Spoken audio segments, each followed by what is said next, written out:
어둠 사이로 넌 다가와 내 옆에 앉았고 그 순간 암청과 함께 문이 열렸네. When this light goes down, story starts to rise up. 스쳐가는 운명 사이로 오늘의 막이 열려. Never stop writing down. 명장면을 담을 때까지 I will let go. This is our cinema.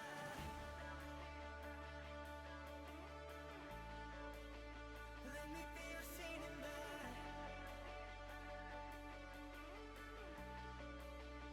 This is our cinema.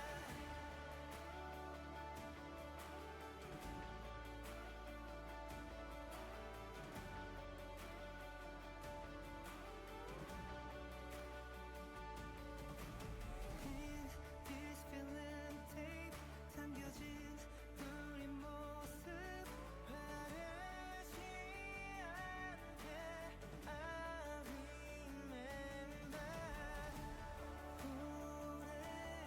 오래도록 간직할게.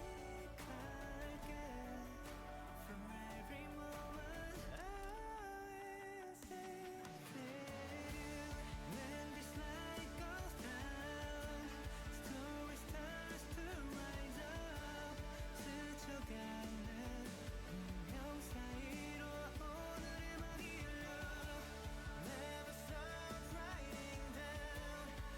언제까지라도 나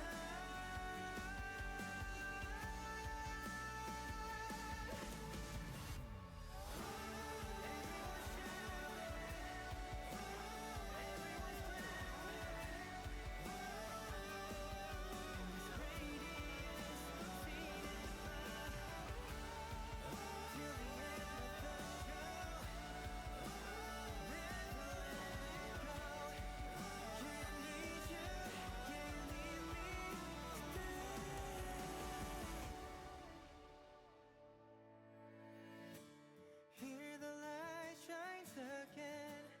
Ending credits going up. You and my name together on it with the final curtain call. And the night after night, when you cannot find your way, I'll be waiting. Welcome to our cinema.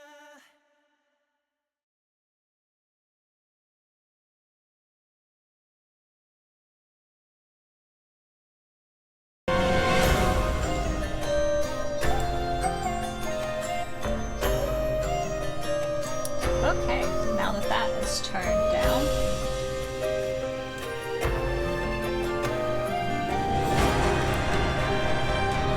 Let's turn it down just a little bit more. Turn it back up. Hello and welcome back to my channel. We have a little bit of a different setup here, but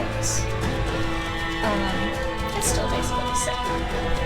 We are diving into the new myth for Love in Deep Space that centers around Xavier.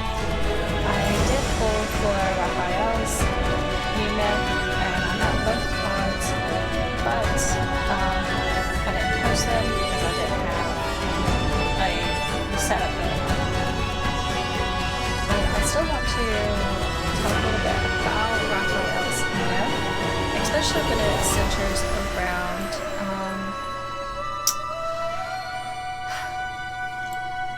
mermaids crying pearls.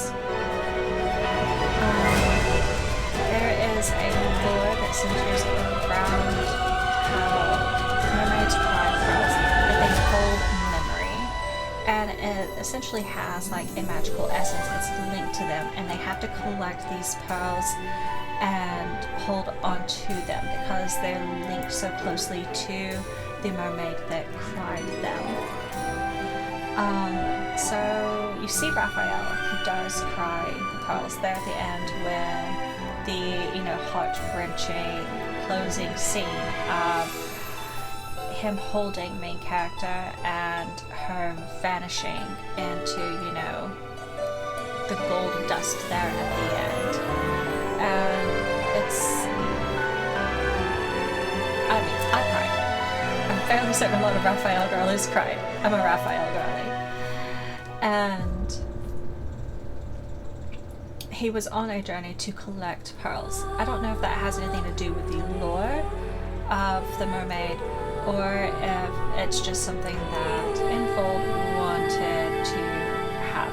Because he didn't really specify what these pearls meant or what they were to him, other than it was supposed to hold a lot of, you know, magical power for him.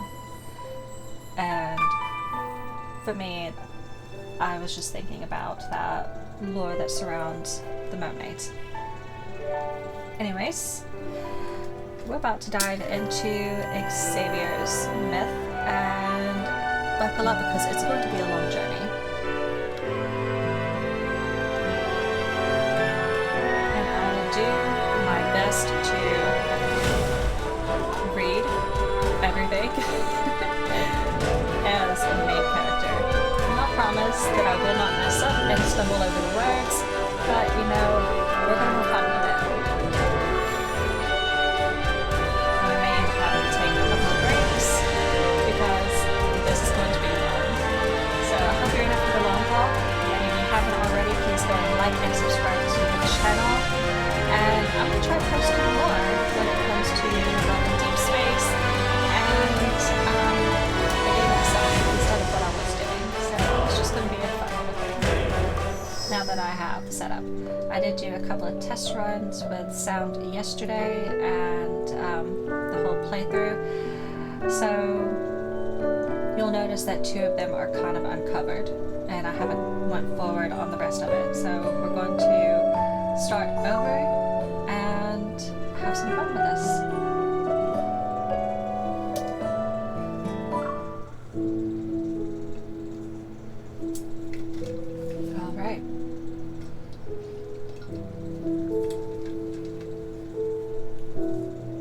Say Xavier looks quite impressive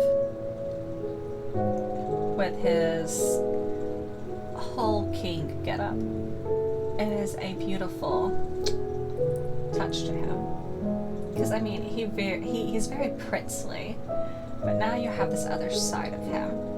It's kind of like, you know, the darkling, you know, just very, it's nice. Which he's nice to look at anyways, and he just looks like a soft boy, but when you get to know him, Xavier girlies know what I'm talking about. He's my second favorite. Okay. It's as if I've been in a long dream. My consciousness is an immobilized seed that's buried deep in the dark soil. The space around me is compressed into an endless void. Without any reference points, it is impossible to sense the passage of time. My memories are no different from a thick fog now, yet occasionally I hear voices in the distance. They fluctuate between being near and far. Their jubilant cheers from the living and sorrowful sobs from the dead. I will find you. Who? This voice is akin to an hallucination born from endless waiting. However, it is the only ray of light penetrating the blackness. I don't always hear it, but when I do, the faint light advances a little further into the void. In this endless waiting, I sense the heavy darkness. It's slowly receding. And after traveling for what feels like centuries, the light grabs my wrist. I beg you, don't let go. Please pull me out of this endless void.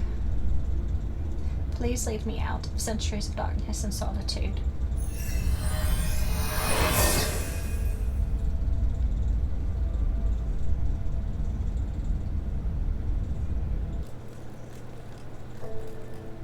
The Chosen One has been summoned. She shall deliver us, Philos' survivors, from the endless darkness. Okay, I want to touch on this for a moment. So, this bishop, he eerily reminds me of the prick that main character and Raphael had to deal with in Raphael's new myth. I mean, down to somewhat looking like him. He's just like cloaked right now. So, but he still just reminds me of him. And again, he's playing the part of some prick in this. It's just like in every life, he's just a terrible person. So, okay. We'll continue. The Chosen One has been summoned. She shall deliver us, Philos' survivors, from the endless darkness.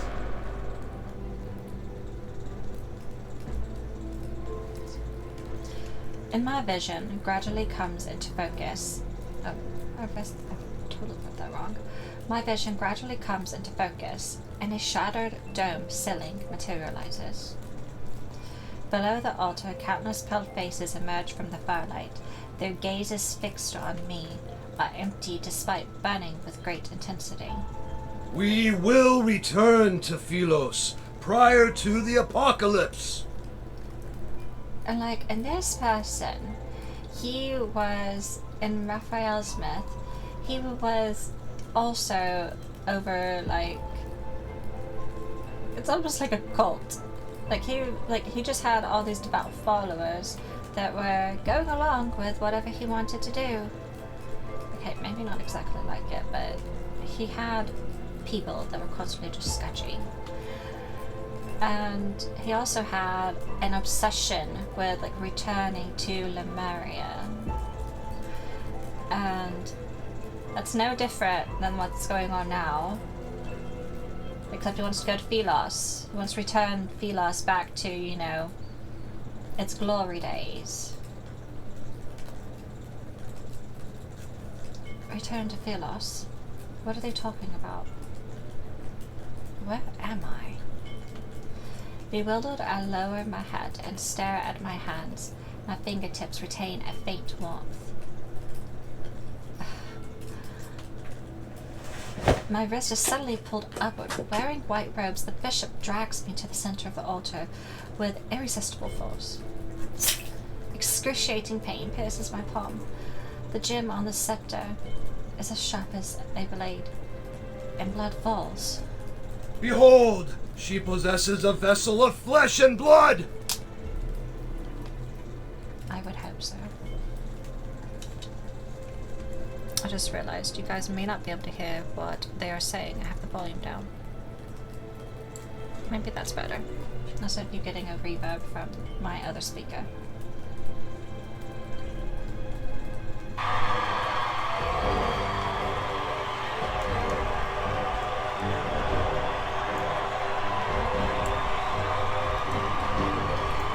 Garbed in white, the acolytes cheer at the sight of my blood. While this absurd scene unfolds, a strange trembling rises. I feel it in my feet. But it's not that I'm afraid. Rather, the ground is actually shaking. Reminiscent of thunder, the sound of horse hooves approaches. From my position on the altar, I can see a figure wearing black armor. The individual smashes the monastery gates to pieces. Oh, it's him! The tyrant! Oh! The kneeling acolytes lift their heads one by one. They are knocked into the slate of the tumbling stone. Oh, tumbling stone wall. Didn't read all of that. Then the doors break, and amidst flying stone fragments, an arc of black and gold steel cuts the acolyte's leader in half.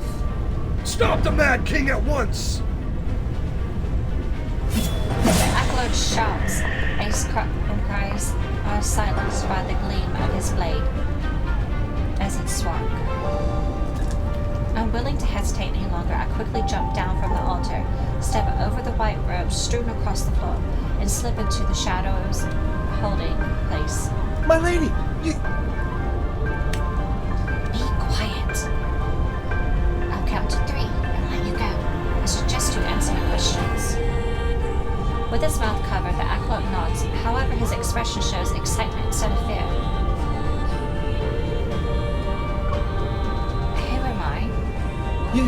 You are the chosen one from Philos. The Cinder's waters washed you ashore. For a long time, we were waiting for you to awaken. Who are you?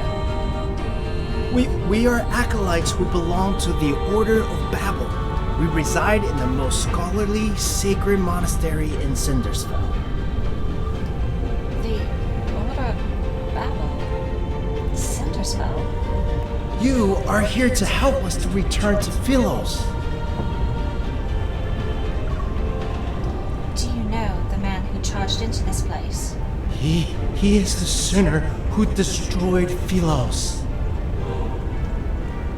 A sinner?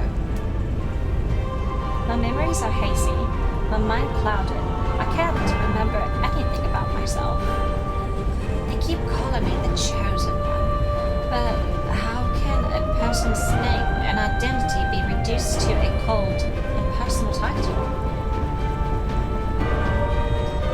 I've only made it out of the darkness alive. I'm not going to die here. How do I leave? The acolyte holds my hand with an iron grip. His voice is tinged with a childlike phantasmics. You're awake. Why should we leave? You shall save us all. You are mistaken. I can't save anyone. For the whistle of the sword's edge was getting closer and closer, yet the acolyte stood frozen like a statue. Damn it! What are you waiting for? We need to run! He's not the only one. The other acolytes have also fallen to their knees to worship something. Their singing grows more figurative with each verse. The acolyte staggers back and crashes into the bazaar behind him. The flames leap in and engulf his white robe. His body dissolves into swirling dust. These people, all of them are. I whip my head around to look at their devout expressions. Under the light, none of them cast a shadow. These acolytes, and the old man who cut my palm earlier, their reverence. The cinders fall. They spoke of truly is a place inhabited only by the dead. Xavier, relinquish that sword which is bathed in the blood of your brethren. If you do, I shall forgive your slaughter and absolve you of your sins. Sins? What crimes did I commit to become a sinner? Is teaching the dead to cease their incessant chatter a crime? You... I take a deep breath, force myself to calm down, and hide in the shadows. An assassin sought death at the castle. Was it your doing? They always waste their last breath singing the hymns you taught them. It is very annoying.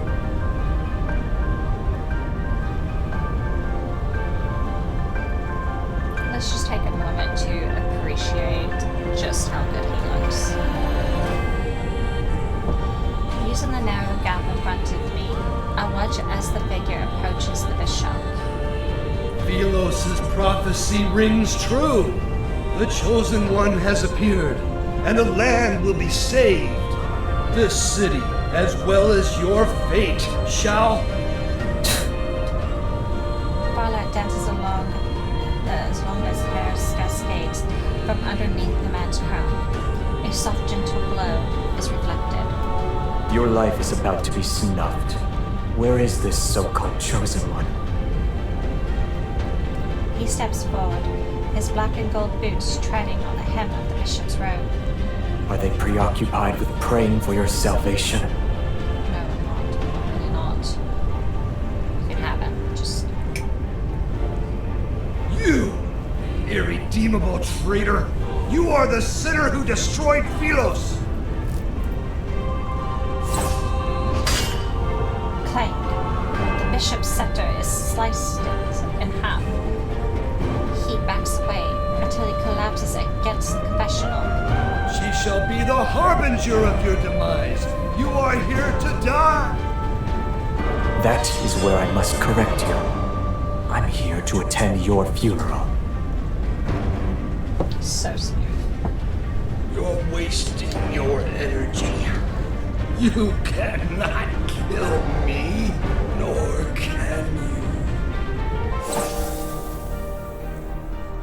Everything seemingly comes to a standstill.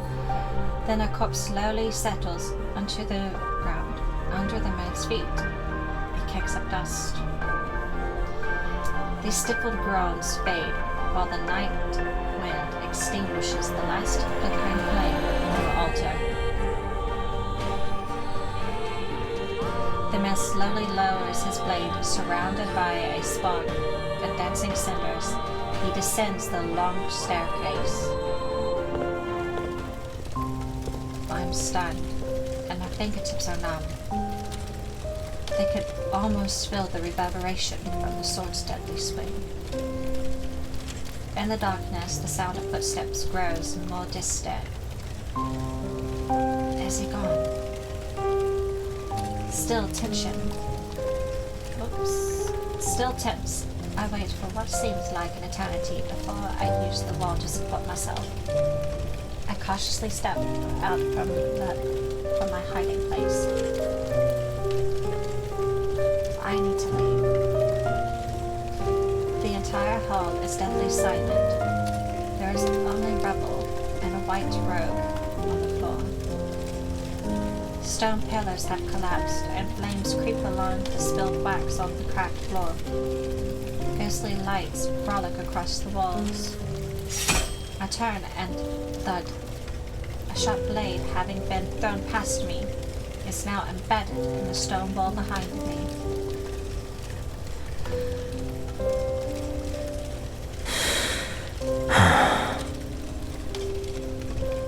The night breeze plays with his long hair, and he doesn't move. He stares at me for a long time. Part of me feels as if we're not meeting for the first time. I would almost believe we're reuniting after being separated for years. However, this illusion is shattered by his next move.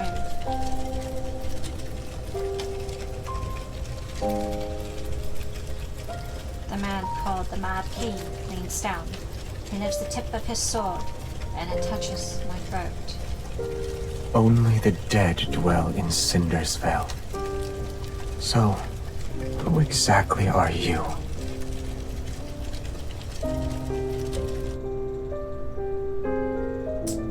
That was the first one. On to the second. What do we think about it? For those of you that have gotten the card, and those of you that has yet to get the card, or you just weren't playing for it because you're saving for your main. Because I do believe it's either I'm going to say Zane is next. I don't know though. It could be Silas. I think it's either Zane or Silas.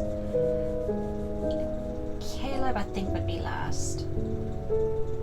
Because he was, the last one to come about. So I think it's probably Zane.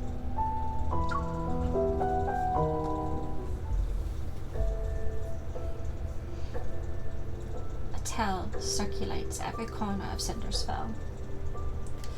There was once a glorious kingdom called Philos.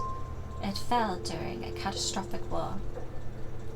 Everything perished, and a void swallowed the land. Death's shadows swept through every nook and cranny. Yet, if one could find the tree of life that connects life and death, there shall be reborn. They'll be to be able to embark on a journey home.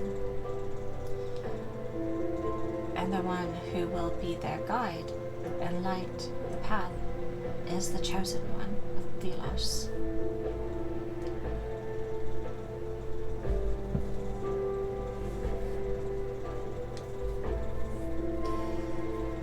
The sword rests near my throat.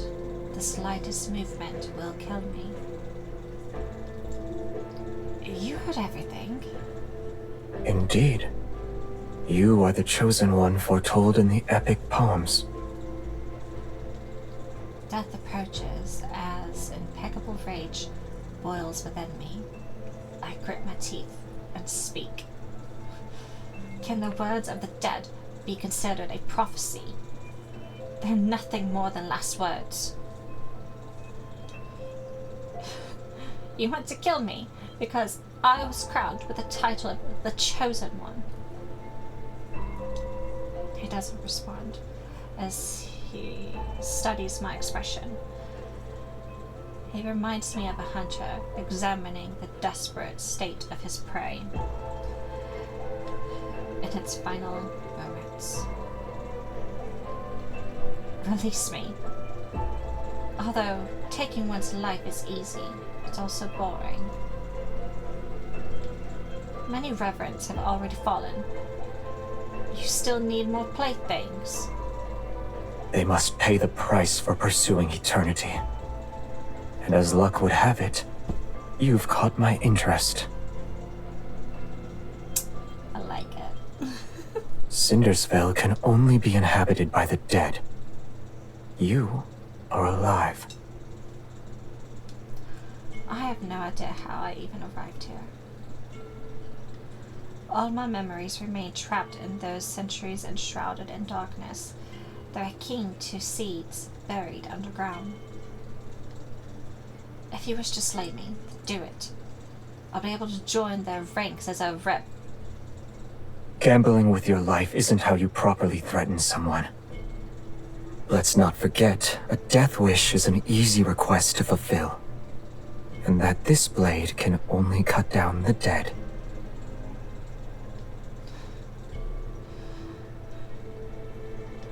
No wonder people hate him with a burning intensity. To be hunted, even in their semblance, of an afterlife saps away their chances of happiness. In any case, I have no intention of killing you. Truly. The wound in my palm reopens during our struggle. Blood trickles down my wrist. He pauses and furrows his brow as he stares at my wound. Then he pulls my hand to be right in front of his eyes. Is he like those phantasmal acolytes? Has he not seen a person bleed in eons? He tears a piece of my cloth from the hem of my skirt. With his gaze lowered, he wraps the makeshift bandage around my palm. What is he trying to do? Is this how you make people submit? You threaten them with a sword before offering bait. Don't move. I only stopped the bleeding. Your wound hasn't healed. Answer me first.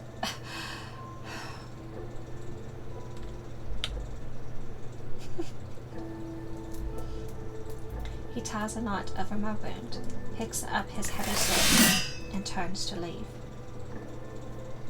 My mind trembles further into chaos. I jump down from the stone coffin and grab the corner of his cloak. Why are you changing your mind again? He turns around. A moment passes before he offers a faint smile. Perhaps I'm wondering how someone who bleeds so easily could be a savior.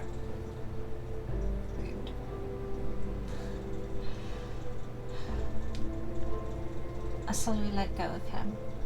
Danger lurks in every crevice here. Stay alert. I wish you luck.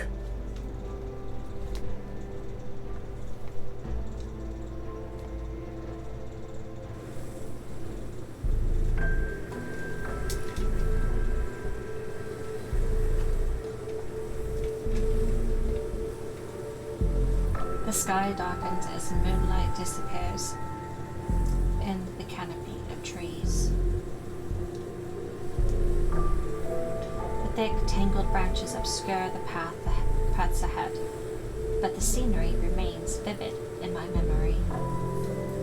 No matter where you are in Philos, you need only to look up to see the imposing gloomy castle.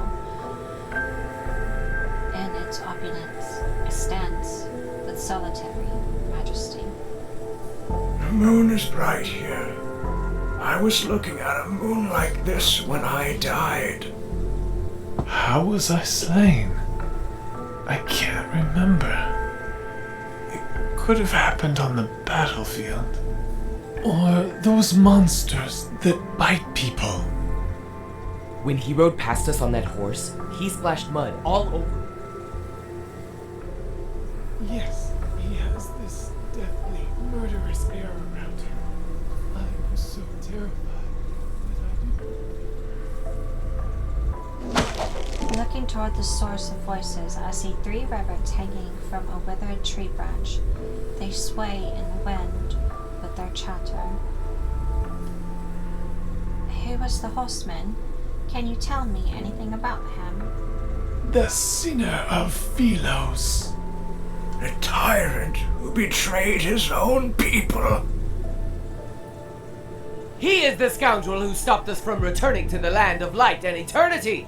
Defeat him and take his head! Everyone hates his very existence! Unsteady, the rope sways. The one belonging to the last reverend snaps because of how agitated he was. The corpse plunged into the swamp below.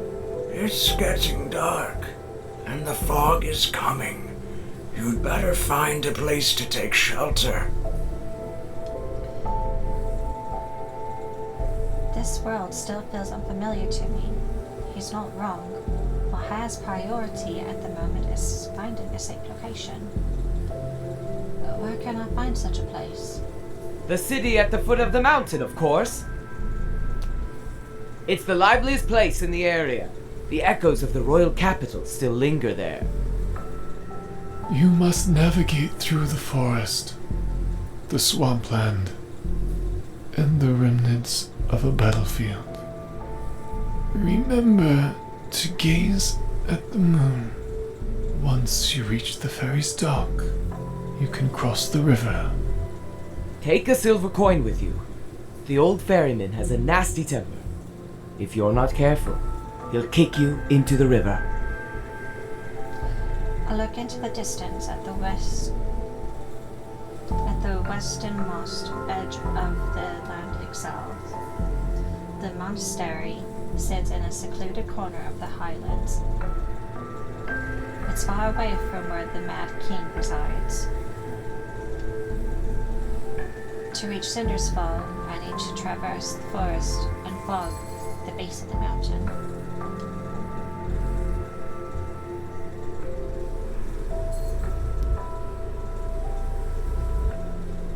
The fourth moonlit night. The fog thickens and envelops the forest as daylight dims. Everything around it becomes a hazy blur. A broken bridge. And another end of the road.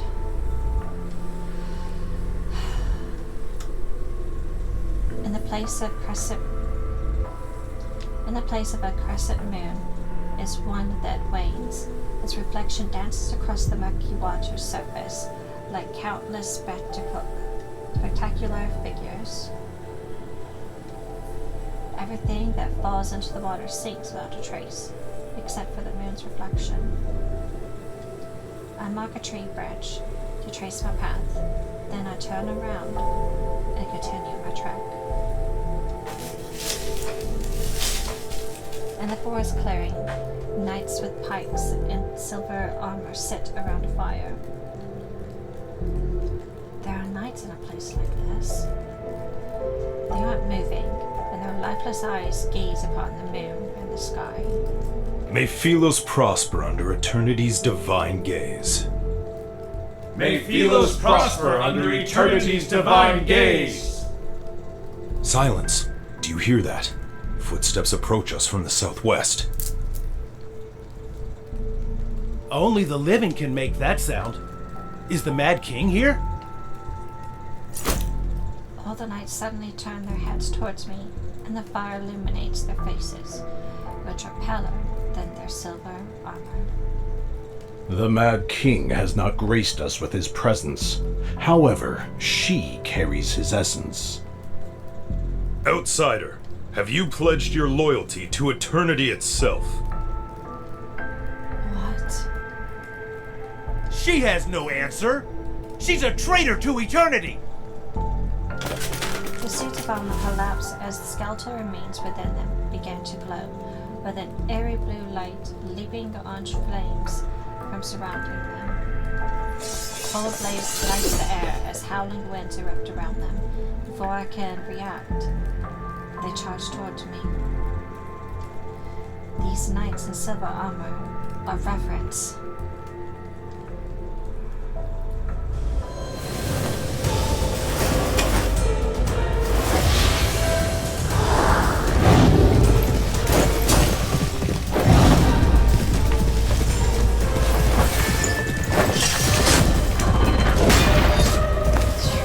Get on. Gawking. Yes, I am. Hold tight.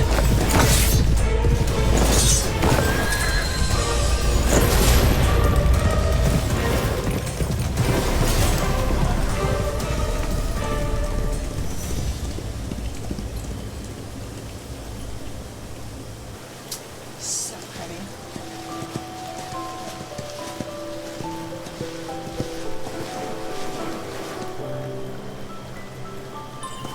Earlier you mentioned the pirates pursuing eternity. The dead are trapped in a perpetual cycle. Only painful deaths await them. Leave while you still can, or you'll meet the same fate.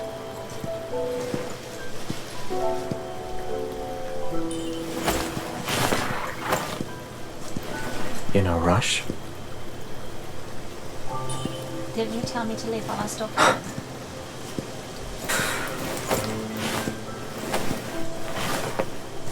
I said leave, not die. This land only cares about you walking into its trap. They said fate in the city is in my hands. I'm the chosen one.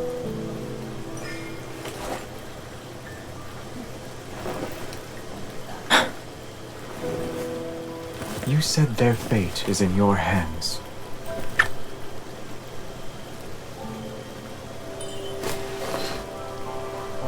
However, you're still in my hands. Is this form of etiquette sufficiently respectful toward the chosen one? He's so pretty.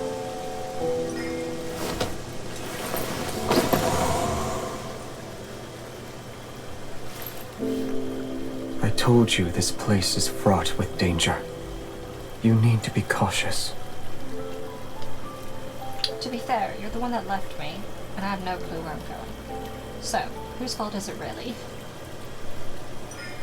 Yes, of course, some people intentioned to be trusted. So you never heard of Philo's prophecy? I've heard more last words.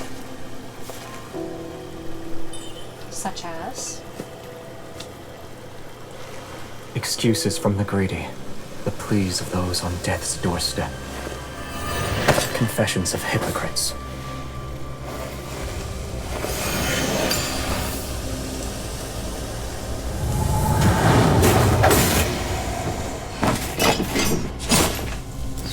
They are but vanquished foes. I curse you. You shall never find deliverance. You will be devoured in the act of slaughter. Is that so? May your last words come to fruition. Those blue eyes, you guys. Seriousness. It just does something for me. With wails and curses, the last of the reverence fall to his blade. The mist disappears, moonlight illuminates the armor and broken swords that lie scattered on the ground. They bear the ancient patterns of Philos. Or they Philos knights in the past. If you're the king, then why...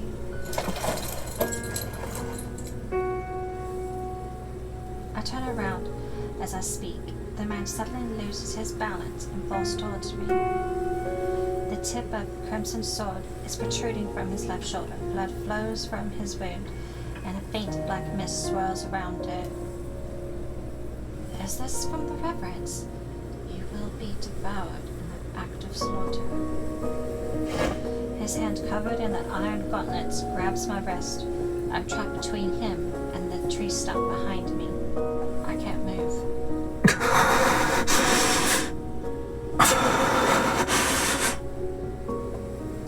Are you alright? When were you injured? He struggles to keep his eyes open, and although his gaze is slightly unfocused, his voice remains cold. Help me. I need to go over there. I would have done that even if you didn't give out an order.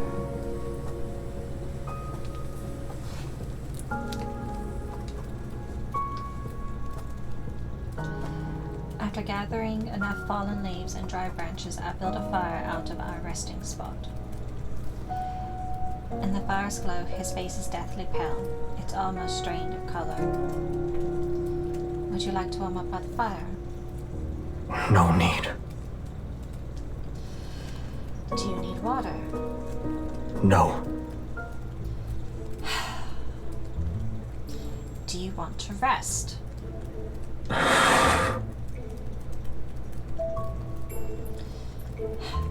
Very well. If you won't sleep, then I will. The night is cold and damp, so I'll be borrowing your cloak. He shifts slightly without saying a word. His eyes are still closed, but he does move to make room for me. The cold wind howls through the forest as it becomes fiercer. I hug my arms tightly, lean in against his side, and act as if it's not unusual. You have a heartbeat. You breathe. You bleed. You're alive just like me. Is that why you didn't kill me at the monastery? Did you see yourself in me?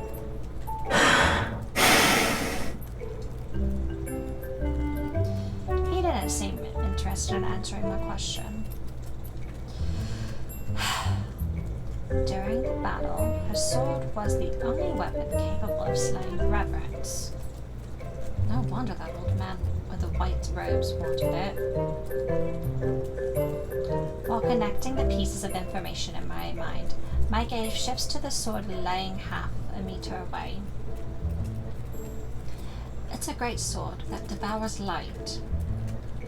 Aside from the back of the blade being thick, the weapon itself is completely black. Mysterious runes are inscribed on the sword, and they surge with the light whenever it's swung. Does your weapon have a name? No, it's just a sword. Then your horse's name is Horse. He doesn't respond. A silence settles in between us. But what about your name? Should I just call you Man? I acted like I'd forgotten his name, just so I could bring it up. Xavier. Despite knowing how dangerous this forest is, you willingly entered it. You have my things. You are mistaken. Worthless rabble trampled on my garden. I cut them down, roots and all. His nonchalant tone suggests I'm the first person he spared. My unspoken words remain in my throat as my gaze shifts once more to the terrifying sword at his side. I'm sorry to disappoint you, but this blade cannot harm the living. Then, when he used it against me at the monastery that day, It was just an act of intimidation. Yes.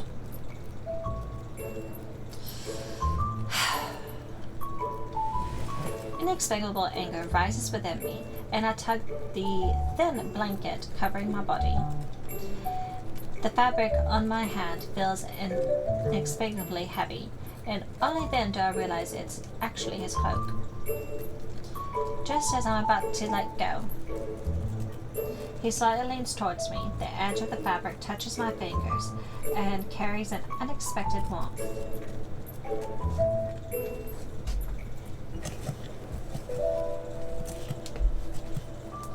Day 2. The thick fog has dissipated. When I open my eyes, a crescent moon hangs in the firmament and casts its light upon the embers of our campfire. He helps me onto his spectacular steed, and we traverse the forest before the next moonlight night arrives. Whenever we encounter those reverend knights, they are swiftly cut down by his massive black sword. Xavier, only an agonizing death awaits you. Bro has so many enemies of the dead. As we pass through this swamp, I see a dead tree that has half fallen. It's covered in the lingering souls of soldiers who died in battle. He remains calm and spurses the force forward. We press on.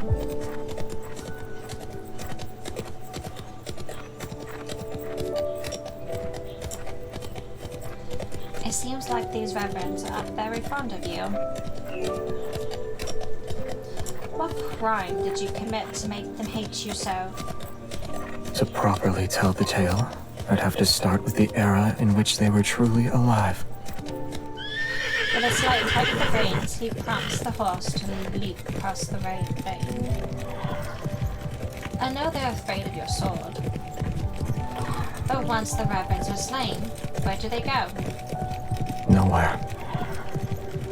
Once the phase of the moon changes, they'll come back to life. The dead are trapped in a perpetual cycle. Only painful deaths await them. So that's what he meant.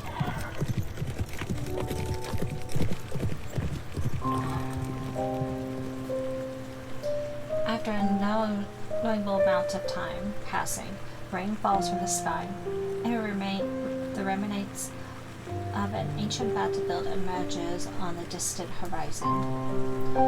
Collapsed stone tombs accompany overturned coffins. Rusty swords, broken spears, and worn helmets are scattered about. The rain washes away the dirt from the tombstone to reveal the text carved into them.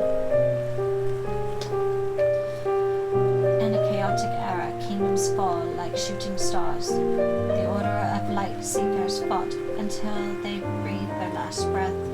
Countless blood-soaked battles fought with unwavering courage. Their tales live on in song.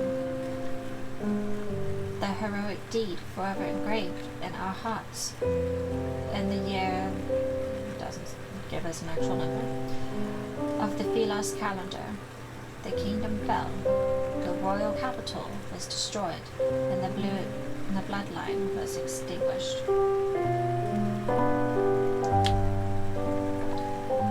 The knights are exiled honorable guardians. They now rest in the silence of a long night. On the day the order cease to exist, their names shall be carved into these historical monuments under eternity's divine gaze. Like the stars, they are destined, but never cease to shine. What are you looking at?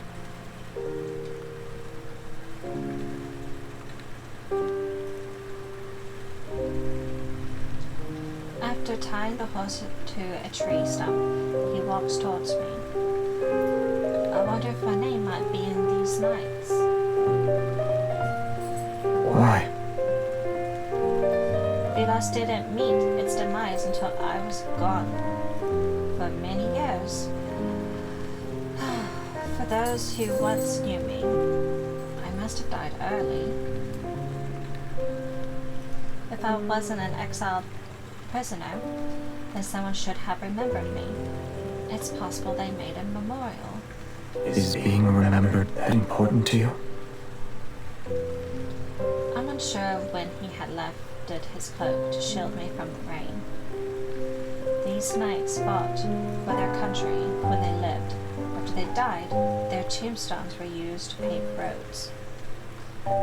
Being remembered isn't important, but if no one remembers you, then isn't that the same as never existing in the first place? It took me totally messing up. It took him a while before he finally spoke in a calm, different tone. The rain is about to cease. We should leave. My legs are numb because I was crouching for a long time. Seeing me struggle to stand, he grabs my wrist and hoists me into the horizon. Hoists me onto the horse. In the distance, the forest path gradually widens and becomes a road. An endless expanse of land stretches towards the horizon. And across the river is our destination, Cinderspell.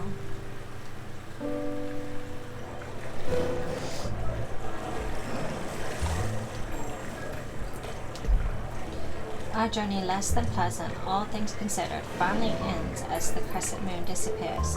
A new moon rises. The ferry crossing the is enshrouded in a grey mist.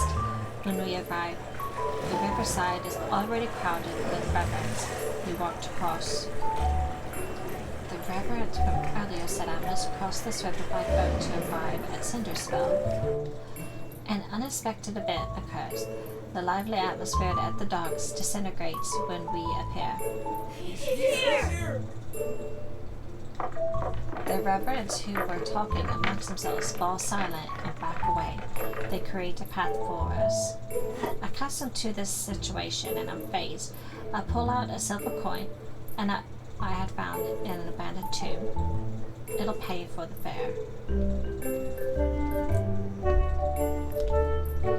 Xavier remains in the same spot. It's then I realize he doesn't have a coin.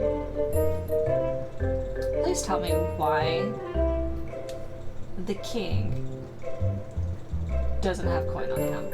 I feel like he should. I feel like he should have a coin purse, like stashed away. But it's Xavier.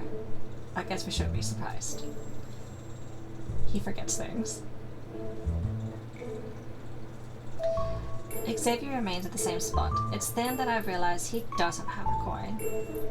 1 coin per person. No exceptions and no credit.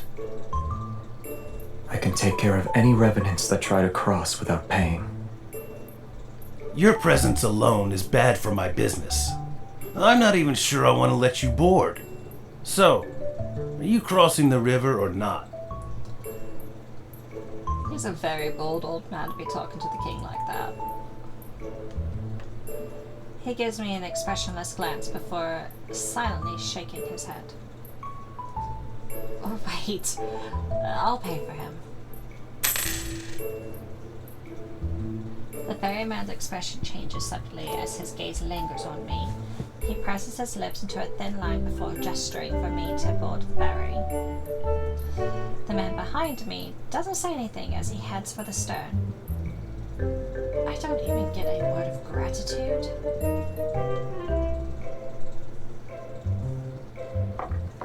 As soon as he steps onto the boat, however, all the revenants swarm to the stern. They start to sink under their weight. Meanwhile, the bow where Xavier and I are standing rises. Either find a seat or get off the boat, you dead bastards. The reverends on the stern proceed to leave, as if they were pardoned from execution. Only the two of us remain.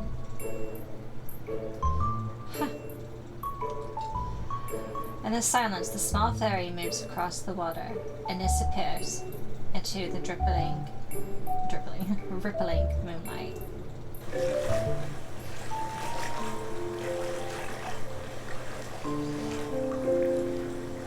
I look at Xavier as he rests. He has folded his arms and his eyes are closed. You owe me half of your life, and now you owe me a coin. What do you say I ought to be paid? You want to use my debts against me. Yes. I am not asking for everlasting gratitude. I only want you to pay your dues. I clear my throat and deliver the words I prepared. I want your weapon, the sword that makes the reverence cower in fear. No. I could sense his resolve in that answer, but I expected as much. Since my first request was rejected, the chances of the second one being accepted are higher. If I can't have this weapon, I still need shelter if I am to survive. But living with an unpredictable individual is risky. If you cannot decide before we disembark, there will be no payment. I won't allow it. Since you live in the castle on the other side, I'll meet you there when I think of my payment.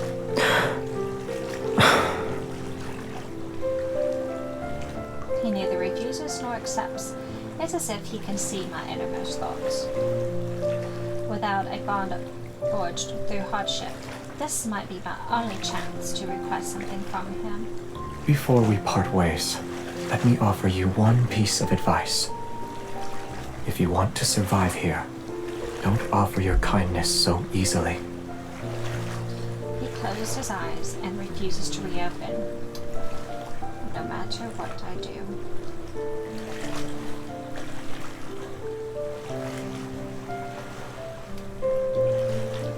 The fog over the river gradually dissipates to reveal a towering black castle in the distance. Just as the ferry is about to reach the shores, it strikes the shell and rocks. My body lurches to one side. My fingers touch the reflection in the water, ripples spread out coverage towards my fingertips.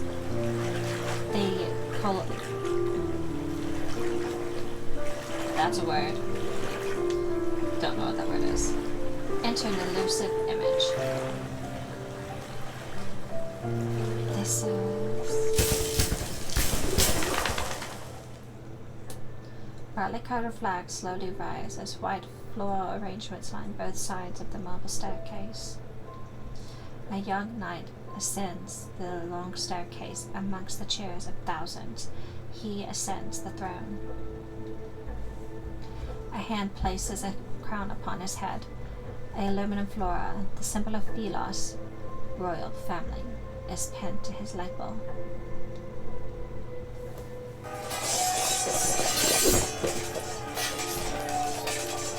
The illusion ships to reveal an entirely different scene.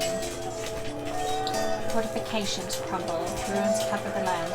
The royal capital, once peaceful, has become a battlefield shrouded in ooze and smoke.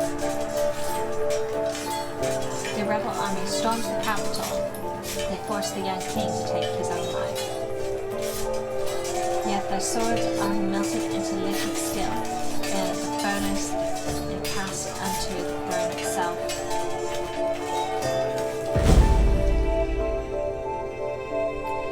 Peace is restored to the kingdom. A century later, there are no more casualties from the war. For hundreds of years, people have come to despise this monarch. The knight, once adored by thousands, is now revealed. He is nothing more than a mad king. The boat is docked. You should get off now.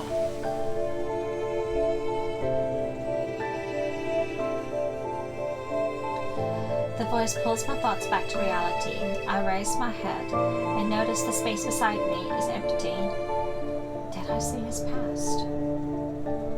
Shock washes over me, and in the darkest hours of the night, Scattered light illuminates a ruined city in the distance.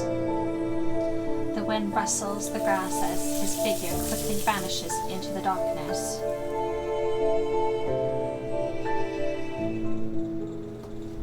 Alright, let's move on to part 3.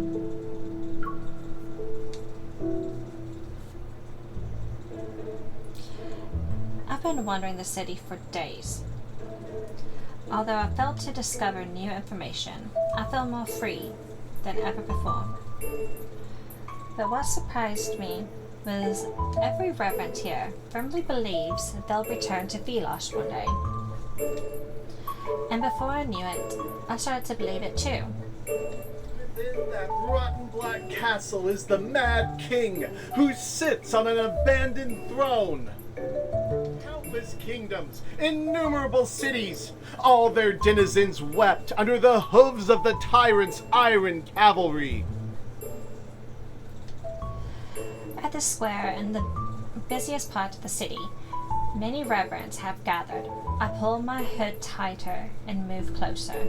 The dead were turned into weapons. Their bones and souls are mere cannon fodder for his wars. When he confronted the Order of Babel, many of our brethren were reduced to ashes by his hand. In the center of the crowd stands a reverend with a white robe, passionately denouncing the Mad King's crimes. He's dressed as an acolyte from the Order of Babel. He looks familiar. Is he the acolyte who escaped that day? Will we come back to life next month? Unhand me! No more distinct voices rise from the crowd. The reverend acolyte surveys the gathered before speaking with satisfaction. But we have received good tidings. The Chosen One, who shall deliver us, has answered our call. She's already here. Anticipation ripples through the reverends, and some lower their head to whisper a devout prayer. Most fix their intense gaze on the acolyte. They eagerly await his next words. Before the apocalypse descends, the sacred pilgrimage ceremony will proceed as planned. We shall reach the Tree of Life and return to our homeland. What is this pilgrimage ceremony and Tree of Life they speak of?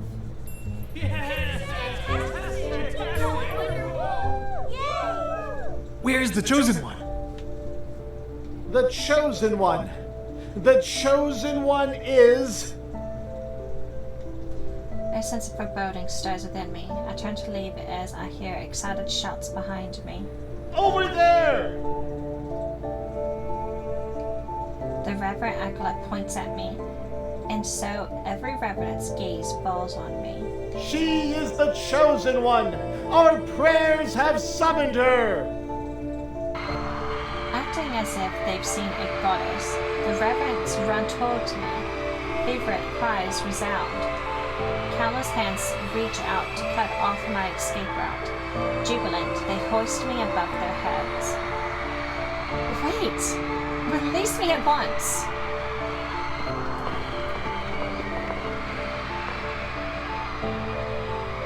The Reverend carries me to the castle perched in the tallest hill.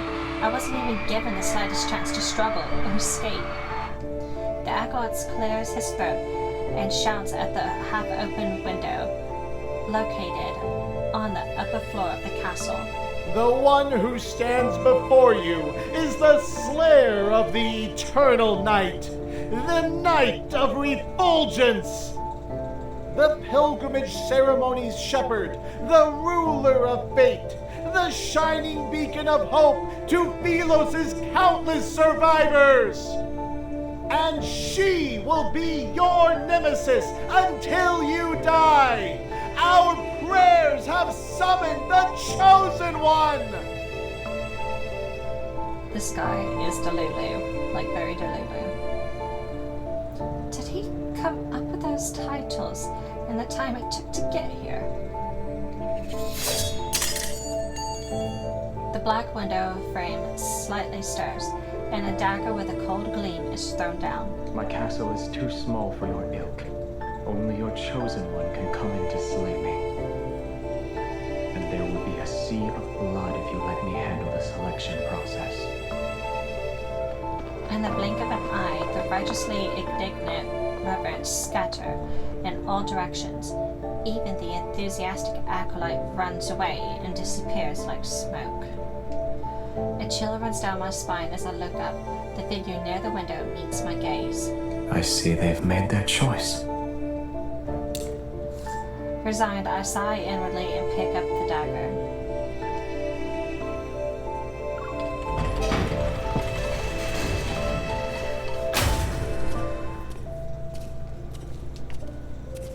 In the vast empty hall with tilted floor, only the sound of footsteps echo. The candle flames sway from wrought iron chandeliers, light the shadow interweave like spider webs across the cold stone walls. It's been a long day. Long day. It's been a long time. It's how I actually feel for her. It's been a long day. I stop in front of the throne and look up at him. You bear all their hopes and dreams, and their very faith rests upon your shoulders. How does it feel? Annoying. It's not great. But I'm not here to duel you to the death. I know what I want for that silver coin. Just hide me here. I step forward and meet his gaze. I try my best to appear confident. Your observations are correct. These reverends are in a cage made from their own obsessions. I can't save them, and I don't intend to try, since I have no interest in being the chosen one. Returning to Philos is my best choice. Once I'm there, I can recover my name, my memories, and myself. Xavier, I need you to help me return to Philos. Is Philos important to you? Of course. It's my homeland, and the only place I can remember. If the Reverend strongly believe they can return, then perhaps a method exists. I'm no different from them if I can't remember anything. Let's assume this Philos you desperately wish to return to no longer exists. What then? Is he reminding me? Or is he trying to make me give up? You have my permission to stay here. Though, we need a relationship that binds us since we'll be together for a long time. I agree. As soon as he let his guard down, I quickly agreed and scrambled in my mind for a role that could connect me to the king. Minister, attendant, knight, subject. In any case, I'll need time before I can give you a satisfactory answer. That figure surrounded by the countless blades on the throne behind him simply let out a faint laugh. Are the swords on your throne truly mementos from assassins? Do you want to leave one yourself? Our conversation hits a wall. I clench my fist before turning away with a smile. I'll just pretend I didn't hear him. By the way, can I have a room that has access to fresh air? I'll allow it. Oh, thanks. So kind.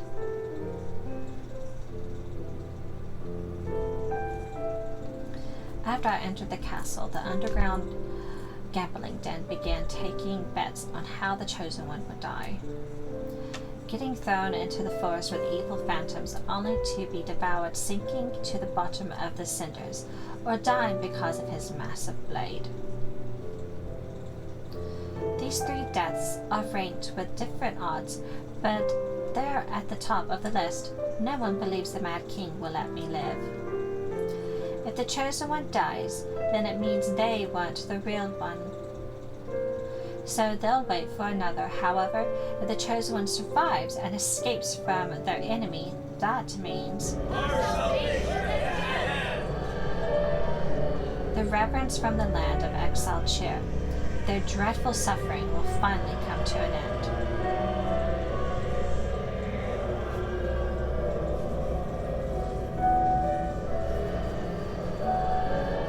The throne is giving Game of Thrones vibes. It's just swords. They sing their praises for days, and even though I chose the castle's highest room, their voices still penetrate the walls. But ever since I escaped the monastery, the Adral's journey of poor sleep and traveling without proper rest has left me exhausted. Now that I have shelter, exhaustion washes over me like a tidal wave. Reverends don't need to eat, yet I'm forced to endure this hunger. That night, I carry a little candle and slowly make my way down the winding stone staircase to reach the kitchen. He rarely eats. What a frightening person.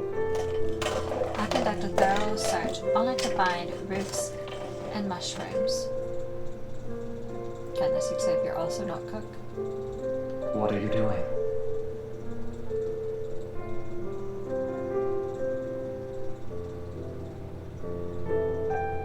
Oh, he's so pretty. So pretty. Don't you need sleep? I heard music, so I decided to investigate. What instrument is that? The sound is unique. It's the wailing of a hungry ghost.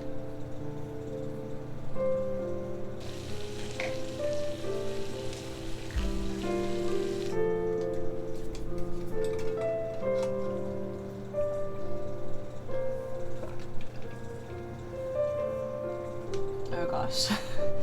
15 minutes later, he brings over a bowl of mushroom soup. It's brightly colored. This is all I have. It's alright. I'm not a picky eater.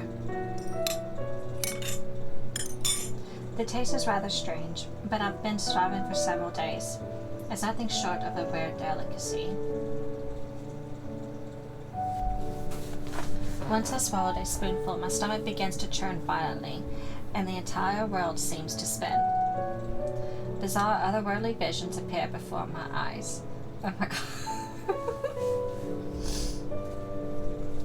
Reverence dance in the air, and Xavier's black cloak suddenly transforms into a giant floating blanket. This would be a great time to have Mau Mau there to investigate the mushrooms.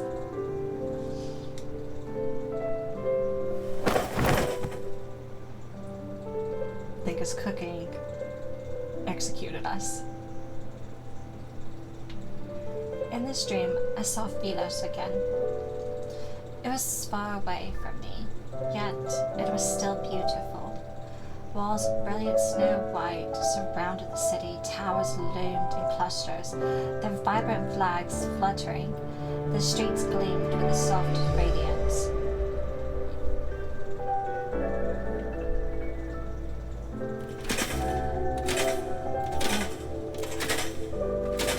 A procession of silver white knights slowly navigated through the streets covered in flowers. They head to the ancient royal capital. The knight who is leading them is surrounded by people. It's impossible to see his face clearly. He carries a certain air. Although he has returned from his journey, his presence is strangely familiar. All of you can go on ahead. I'll join you once I've seen her.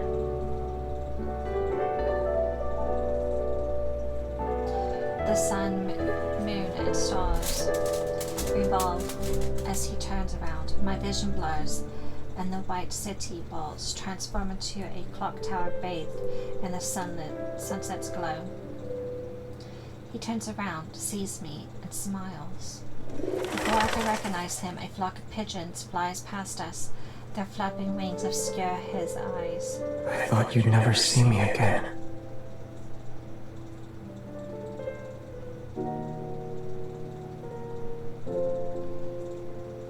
I open my eyes, and I feel like I was in a very long dream. I see the hem of a black garment as it casts a graceful arc under the candlelight.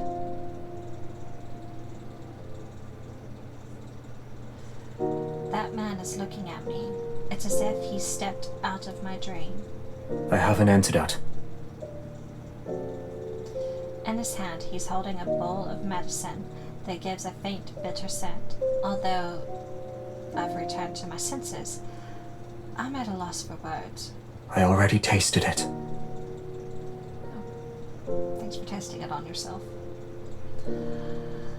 Misinterpreting my thoughts, he speaks in a calm tone. I hesitate before reaching out to grab the hem of his clothes.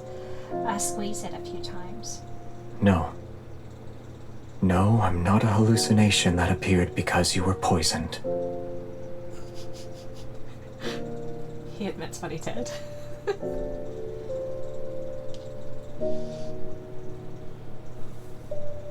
He sits down at the edge of the bed, his elegant long figure supporting the back of my neck as he brings the bowl of medicine to my lips.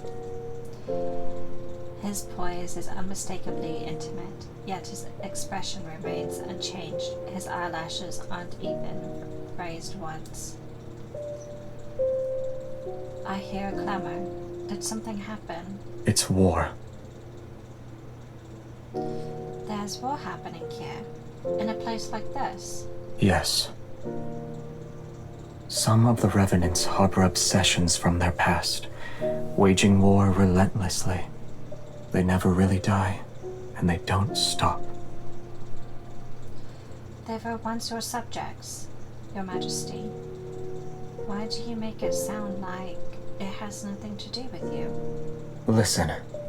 The loudest voices belong to those trying to find a way to rescue you, the Chosen One. If you die here, I'm afraid my moments of peace will significantly decrease for the next month. The light flickers on his face as he picks up the bowl again. Open your mouth. The slightly bitter liquid spreads across my tongue. He gives me a sidelong glance, but he doesn't look away until it's confirmed I've finished every drop.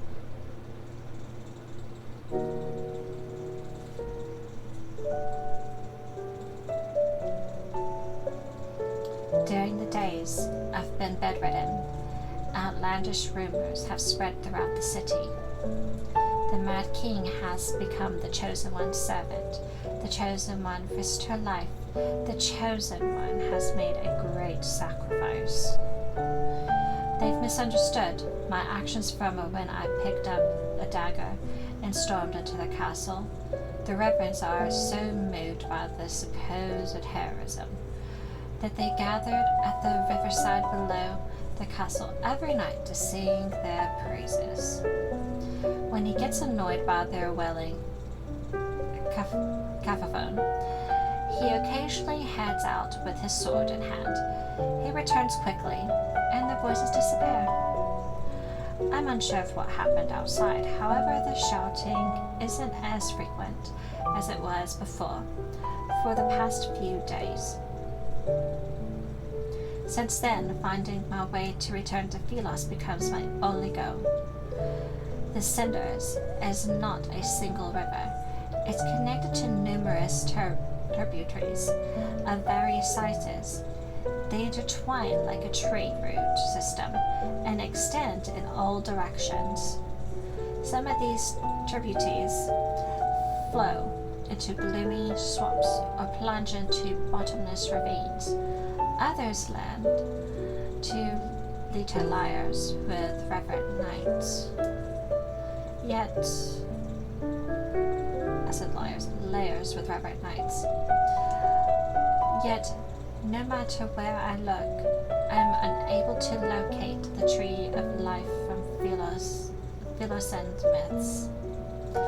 Day after day, I mark new locations on my map, only to cross out their names later.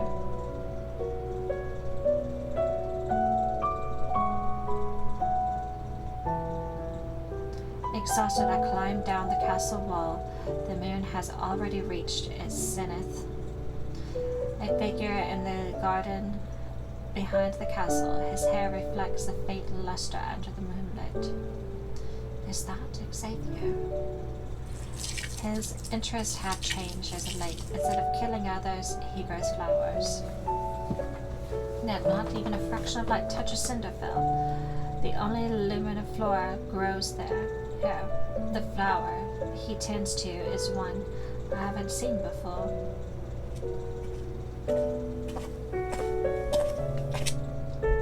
What kind of flower is that? Curious, I walk up to him. He glances at me before he continues to water the plants. One that shouldn't be able to survive here. Then why are you growing it? He doesn't answer me, his fingertips touching the withered stem. I'm not sure if he didn't hear me or doesn't want to respond. I know you have secrets. You don't need to tell me. The fact that I have secrets shouldn't be a secret. But this secret is related to a certain person, yes? I crouch down behind him and push aside the cluster of leaves. The wilted leaves' veins take down a new lush hue, and the light blue flower bud drops. It looks so fragile that it might snap at any moment. People typically grow flowers to remind them of someone, or give them as a gift. I doubt there's anyone you'd want to give flowers to in the city, though. There is one person. Who? He sets the watering can aside, turns to face me, and looks into my eyes. We'll talk about it when the flower blooms. I don't know if it will ever bloom. However, I do know that someone who promised to help me hasn't kept his word. He nods thoughtfully. You created a map of the entire city. Then you walked along the tributaries large and small. You've done good deeds all the while. Tales related to your acts of kindness have spread throughout the land. I was collecting information. Wait, how do you know about all of this? You rarely leave the castle. Would you say these methods of yours are effective? I'm quiet. Then I shake my head. None of them are the correct method to return to Philos. What a pity. He's always like this. He dismisses my words with a few of his own. Well, we'll set that aside for now. About that relationship you mentioned before. I've made up my mind. I'll be...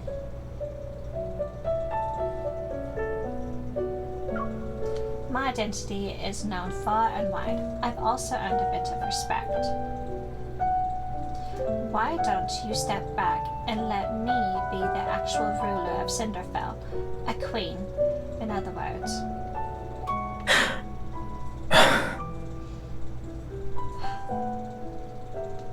That way, you won't be bothered by outside affairs. It doesn't matter if you want to plant flowers, kill reverends, or live a quiet life.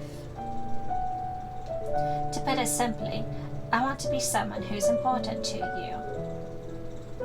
Perhaps worried about losing a stable source of food, I made a vow with the utmost sincerity. I don't know what his thoughts are. However... What do you mean by important? Let's say you're the only one that matters in my life. Huh. So you want to protect me? I just want to squeeze him. Just look at that face. I just want to... cuteness aggression. Yes, I want to protect you. As if he couldn't hear me clearly, he crosses his arms, takes another step forward, takes another step toward me. He's pretending he made a humble inquiry. I doubt you need my protection when you wield a sword like that. But when those reverends attack again, I'll be by your side.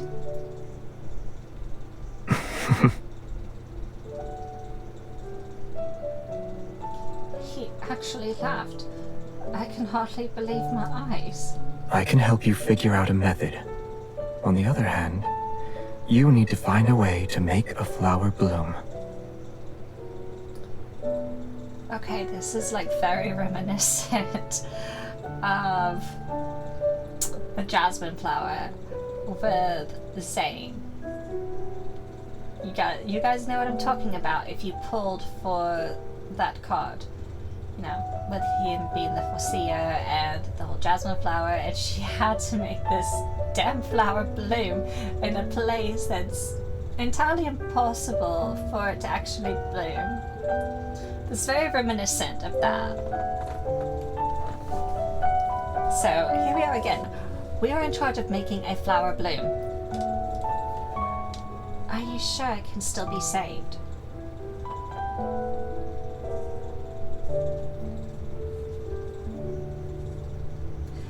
After agreeing to his surprisingly simple condition, I returned to my room. This room looks familiar. I feel like we've been in this room before, but not like in this card, but like... I feel like they've used this image before. I'm fairly certain it's the one from, like, Raphael Smith. And possibly a couple of others. After spending these days together, Xavier seemed nothing like the Mad King his acolytes talk about. But the way he looks at me and promised to help felt like just an excuse. An excuse to keep me here. Could it be because of the Chosen One rumor? With no answer for now, I sighed. Yet his smell from moments ago kept flashing through my mind.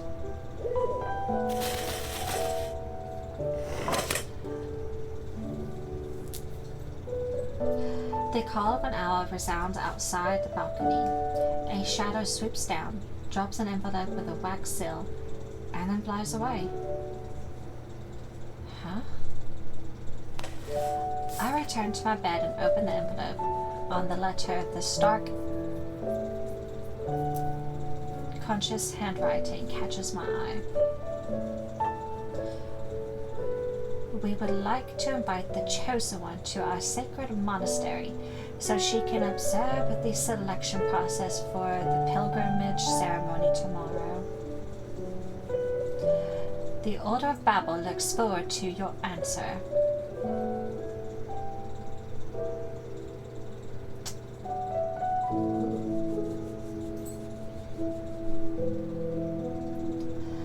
All right. On to part 4. Why did we show up? I was hoping we'd get an answer to reject. Each month, the monastery selects individuals to sail along the endless Sniders. This is known as the pilgrimage ceremony.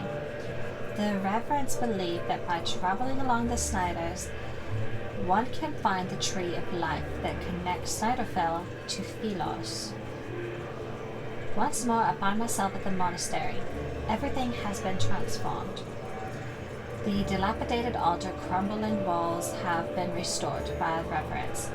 They're functional now. The acolyte's soft chanting echoes throughout the building. They carry an unbeatable reverence. I pass through the noisy entrance hall and enter the courtyard. It seems the bishop has been waiting for me. You said that apocalypse is only a matter of time. and I'm the key to saving this world. Even though I know these reverends cannot truly perish, I still feel a strange sense of unease upon seeing the bishop again. If there's going to be a world-ending flood, you should be building dams. And if a war is about to break out, you should be mobilizing armies. Those are more productive options than pinning your hopes on me, your so-called chosen one. Sensing the doubt in my words, he responds with a slight smile. You think I've spouted lies to control the revenants, is that right? Yes, I do, because have you met you? Have you met you? I believe all of it. Prick. Why do they believe in me? Why do they believe in you? I should say, why do they believe in you? Because, I'm fantastic, so of course they're going to believe in me. Why do they believe in you? When the options are a false hope or genuine despair, the former option is much more enticing. Oh, so you are a mass manipulator. Got it. Already knew that. Your very existence is hope incarnate. This is because I watched the shore. Because I watched the shore, they believe in me. That's what happened. You have the freedom to choose your path. We shall not force you to bear the responsibility of being the chosen one. We are incapable of forcing you, in fact.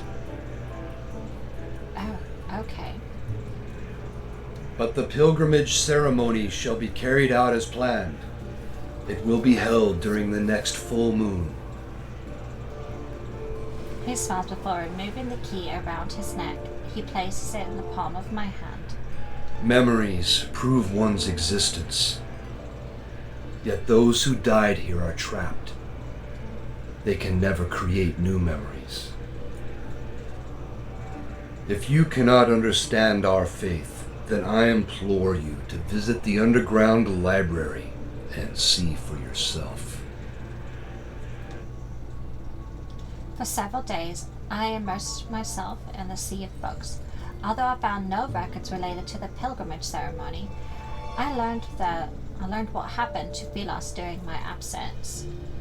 In the beginning, the energy needed to extend the planet's lifespan was almost depleted. Beasts called Wanderers grew, increasingly violent, and occupied most of the planet. Even an immortal planet, sustained with energy, would fail to escape the fate of decline. After 200 years of silence, a young woman with not a drop of royal blood ascended the throne. Under her rule, Philos reclaimed its former glory for a time. This period would later be called the Mon Era. However, historical records about her are scarce. They've only managed to preserve the magnificent spectacle of her coronation. Her life and fate were seemingly erased by an invisible hand. There's nothing but a blank void. The situation of Philos grew increasingly dire as time passed. The royal family and citizens were split into several factions. My bad. Their constant dispute rendered the monarchy on the brink of collapse. Natural disasters raged while the fire of war burned without end. The flames of chaos swept across the land and destroyed the last vestige of the old world's order. The last monarch of Philos was undefeated arbitrator of judgment, yet he was the tyrant who supposedly led the kingdom to its demise.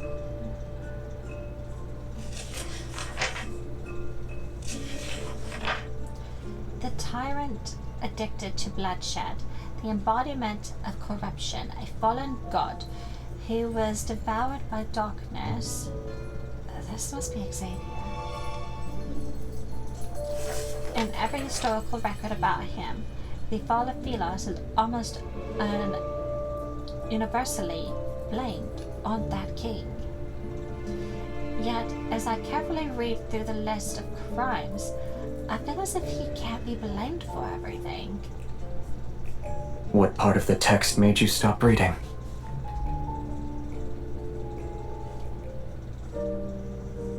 It's my king. Startled, I look up to find the tyrant himself. He's leaning down from the balcony above, and his gaze is fixed on me. Why are you here? My only important person disappeared. Was I not supposed to look for you? I notice the young acolyte who served as an attendant has dozed off in a corner. Book in hand, I walk over to him. All these meticulously detailed accusations and atrocities, they read more like fantasy than history. He neither confirms nor denies it. He jumps down from the balcony and picks up a book. I can only imagine what expression the acolyte would have if they saw him walking around as though he owned this monastery. According to this book, the first 200 years of your reign are referred to as the Golden Epoch. It must have been wonderful. Why did... Some matters should remain shrouded in the unknown. I'm so tired of him constantly dodging questions. He does this even in the main event. He dodges things better than, kids playing dodgeball. If you don't want to tell me, then that's that. I'll assume all these myths about you are true, since you won't say anything. I hesitate, but my curiosity eventually gets the best of me. Tightly holding the book, I move closer to him. So, what happened to the royal capital of Philos? It was destroyed. What about the holy sword of the goddess? The statue was shattered. Astra, Knight Academy, and the oaks behind the Star Hunters main building? I desperately recall this place. I can remember. Burnt to cinders, along with all the birds in the forest. The wind blows past us again. The windows rattle and the chandelier above us sways.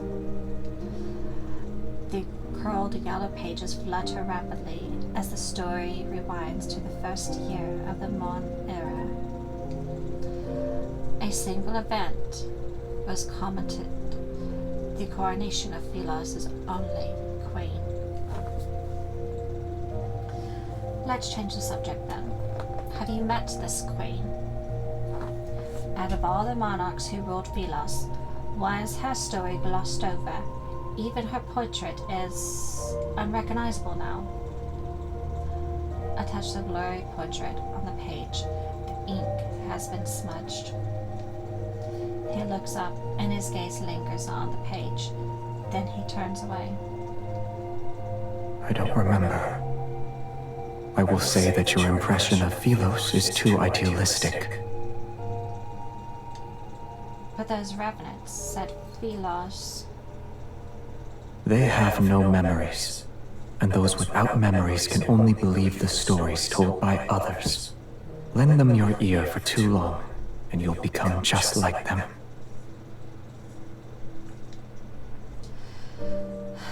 I know. I'm already someone without any memories. That's why I want to return to Philos and find them. The revenants will be at their strongest during the full moon. We'll head back once you've seen enough. Only now do I realize that he's here to take me back, even if he didn't say it so directly. I see. You're worried about my safety. You said you needed to find me because of our agreement. But it's actually because of loneliness. You've lived in that castle for too long. The acerbity of our deal, his awkward expression of concern. Perchance it's because he's been alone and bored for years. I won't stop you from drawing your own conclusions. He's so cute. Good. I'll do, Good. I'll do just that, especially when it involves matters that make you uncomfortable. You refuse to speak of them. In either case, I narrow my eyes and lean toward him. I push the book he's holding to the side. The City of Reverence has existed for over 100 years. Have you truly been alone all this time? The Revenants exist in groups, and the acolytes gather together. They pray all day and all night in the monastery. I can hardly imagine what it must be like to live alone for hundreds of years, never aging, never dying. Aren't there any friendly Revenants you can talk to? You want me to become close friends with them? Not all Reverends are disagreeable. You're already prepared then. For what? You'll be their only goddess. And once you're no longer needed, you'll be a sinner they hate. Huh. A complex, indescribable emotion wells up inside me. I retort before I can stop myself. You always say they deserve to be trapped in their futile observation of eternity. How are you and I any different from them? Aren't we also trapped? I'm obsessed with returning. What about you? Obsessions are for the dead. I have none. He turns his profile, etched in moonlight, yet his features are obscured in the shadows. I can't help but feel like nothing matters to him, whether time passes or stops, whether the flower he tends to blooms or not. He's just waiting. For what? I'm not sure. An inexplicable sense of frustration and loss bubbles up inside me. Never mind. Don't leave just yet. I found these books for you. He furrows his brow slightly. Still, he turns and takes the books. Philosian Guide, Caring for Flowers, and How to Identify Edible Mushrooms. I'm not sure if flowers can bloom without light, but watering them 3 times a day will definitely kill them.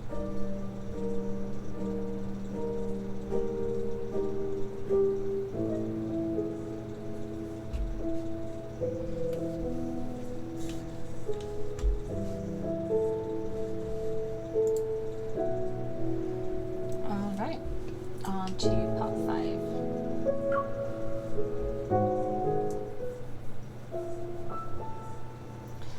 Following the book's instructions and using the withered plant as fertilizer. The unnamed blue flower finally shows signs of vitality. It's grown taller since yesterday, and its leaves unfurl with a hell luster. Days pass before I know it. It's time for the pilgrimage ceremony outside the city walls, and along the riverside, over 100 tents have been set up. It's to accommodate the thousands of reverends who are here to witness the ceremony. After praying to the monastery, the pilgrims and acolytes descend along the ridge. They carry blessed luminum flora. The procession covers a long distance, singing hymns to praise Velos. They walk with carefree steps and carry lamps throughout the night. The lights in their hands from another river, they flow through the darkest forest and across the swamp. The 36th moonlit night. Why do I feel happy? and sad. We have our faith. But faith is fragile. It's like a flower or an egg. One careless moment is all it takes to break it. What's an egg? I can't remember anymore. But it doesn't matter. We'll be returning to Philos. Moonlight flickers across the mountain ridge as a gentle breeze passes. Dazzling silver robes sway back and forth. The Chosen One is attending the ceremony. My lady, why did you bring the Mad King with you? Trying to reform him must be a tiring endeavor, no? I am unaware of the new rumors that are circulating the city. I respond with a sheepish smile and lower my voice. Rest assured, he has renounced his old ways, thanks to my guidance and spiritual cleansing. The young reverend's expression becomes one of astonishment and admiration. I gently tug Xavier's sleeve. He glances at me and chooses not to expose my lie. That's wonderful. May Philos prosper under eternity's divine gaze. Why do the reverends always say weird things? Ready to depart, I pull on Xavier's sleeve, yet he opens his mouth. What if your eternity's foundation involves sacrificing others? Nonsense! Philos is the embodiment of eternity, and everyone possesses an immortal soul. Even if some are sacrificed, they're necessary and justified. How can we fight against the emptiness of time without immortality? How can we explore the universe? Assuming eternity does belong to Philos, then, why did you and the others die? Yeah. Unable to refute his argument and intimidated by his sword, the young reverend stomps her foot and storms off. She walked right into that one. Inside most of the tents set up along the river are statues of Philos' royal family from throughout the ages. They're near the witness, who are attending the ceremony. These royal statues are crooked and misshapen, their features indistinct. Maybe it's because most reverends have poor memory. This one is surprisingly lifelike. Its face is too fierce for my liking, however. I approach it and examine the small wooden figure placed in the back. For some reason, it has a wooden stake in its chest. The last king of Philos, the man responsible for Philos' downfall. An indescribable emotion stirs.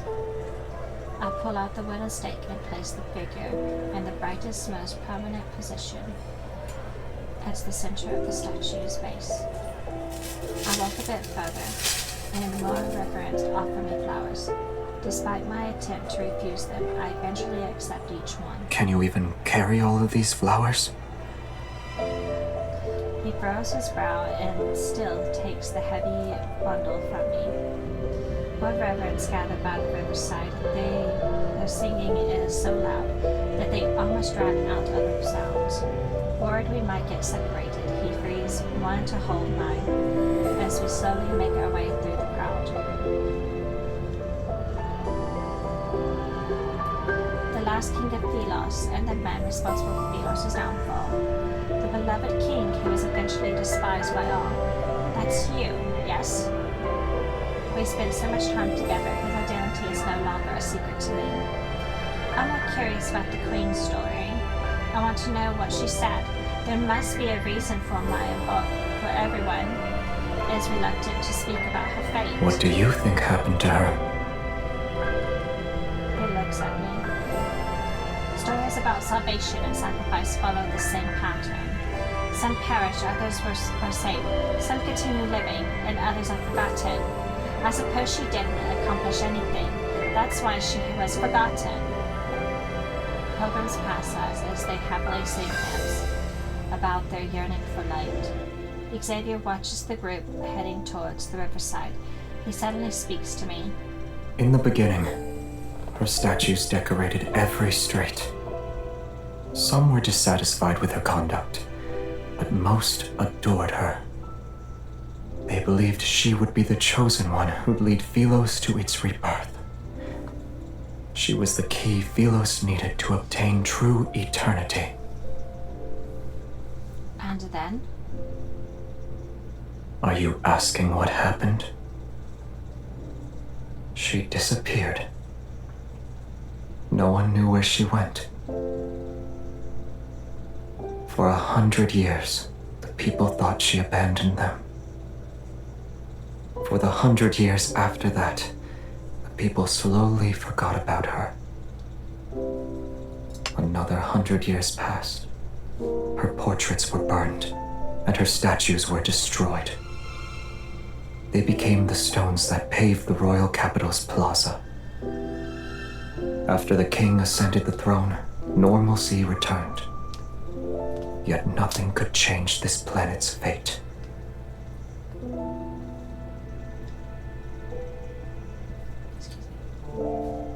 His tone is aloof, yet tinged with scorn.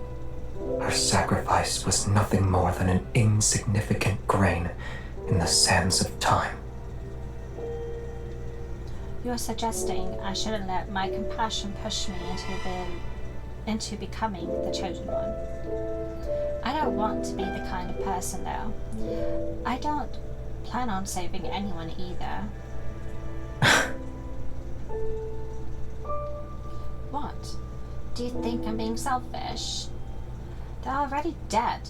Even if someone could change everything, that person wouldn't be me. You were destined to fail as the chosen one the moment you gave them a modicum of pity. Why do I feel as if you don't have faith in me? As we talk, several small reverends who recognize me hurriedly approach, holding a limit of flowers they picked out. They ask me to help them weave flower crowns. Xavier has an expression that shows he expected this to happen. I sigh and push away the reverends. One crown each. Form a line.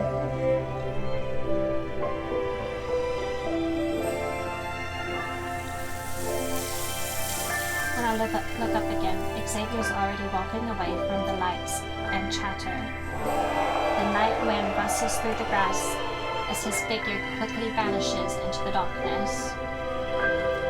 He always arrives without a sound and leaves in the same manner. His thoughts are impossible to predict.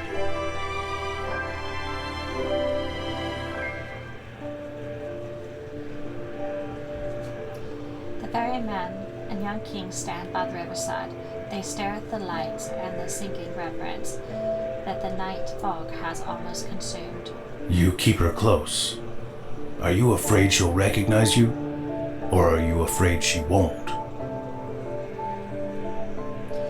He reminds me of the old man from the which card is that? The Abyssal. Okay. He reminds me of him. If you have that card, you know what I'm talking about. Or, you know, have that myth. You know what I'm talking about. That's who he reminds me of. It's been a while. I have to go back and, like, you know, do that card. But that's who he reminds me of. She won't remember. It won't be long until the apocalypse arrives. After this pilgrimage ceremony, the river might grow again. And it might reach the Tree of Life. Do you want to be a witness to that? Should they find a method to return, they'll see Philos is no longer the place they imagine it to be. As the hymn reaches its climax, the boat carrying the pilgrims reaches the center of the river. Amidst solitude and stillness, he turns to look at the elderly man behind him. Isn't it peaceful when there's no one to ferry? For us who desperately clung to life until the very end, being trapped here is a punishment. Yet sinners should atone for those who died unjustly. Am I mistaken? And her? What will you do when she can't continue?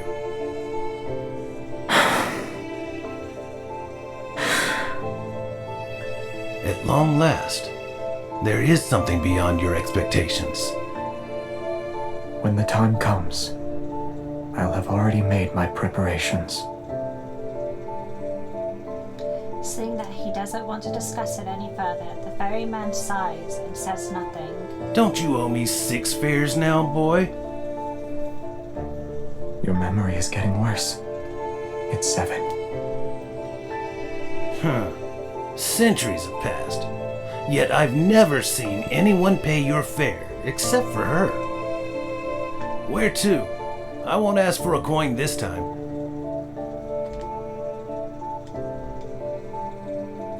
His boots tread across the moss dampened with night dew. He heads towards the bustling area with lights and voices. Nowhere. I'm waiting for someone.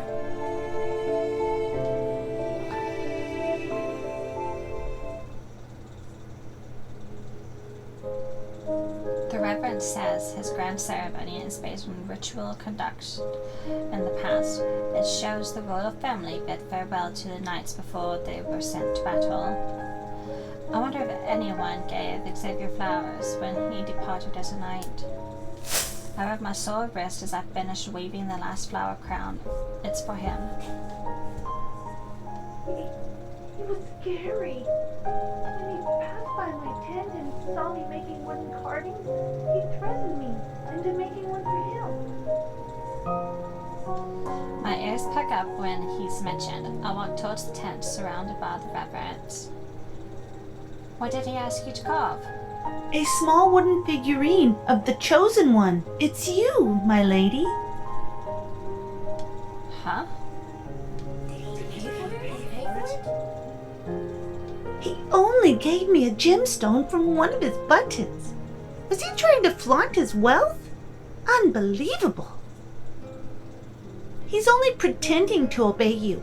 He'll spend every night cursing you with that wooden figurine. That's an exaggeration, don't you think? Strange yet restless emotions stir in my heart. I look around, but I can't see him anywhere.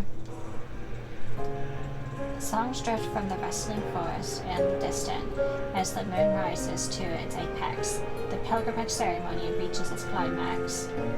The chosen pilgrims drift downstream in small boats. They sail amidst the reverend's cheer and song. The reverend's removal, the floral wreaths from their wrist and toss them skyward. There is a shower of light that rains down. Did he leave me behind and return already? For some reason, this scene feels strangely familiar. It's as if there was an even more magnificent celebration in my memory. What's happening to me? Pain suddenly pulsates through my heart. The violent tremors pound against my eardrums as an unbearable force spreads from my chest to my entire body. Everything before my eyes blurs like paint on soaked paper. Your Highness? Your Highness! Tomorrow is your coronation ceremony. Starting tomorrow, you'll be the Queen of Philos. Before my eyes, it's not Cinderfall, but a magnificent grand palace. It is as white as snow and radiant. For your coronation, he asked for 20 carriages to be filled with fresh flowers. I'm telling you this in secret, so you didn't hear it from me. Oh, it's our baby boy. I I love that they're showing him also in this life. He is so precious. The children he hired lined the streets. They cheered and scattered flowers. Some stood along the roadside, others on rooftops. In the end, the entire square turned into a sea of flowers. Did you see it? Is this my memory? Are they talking to me?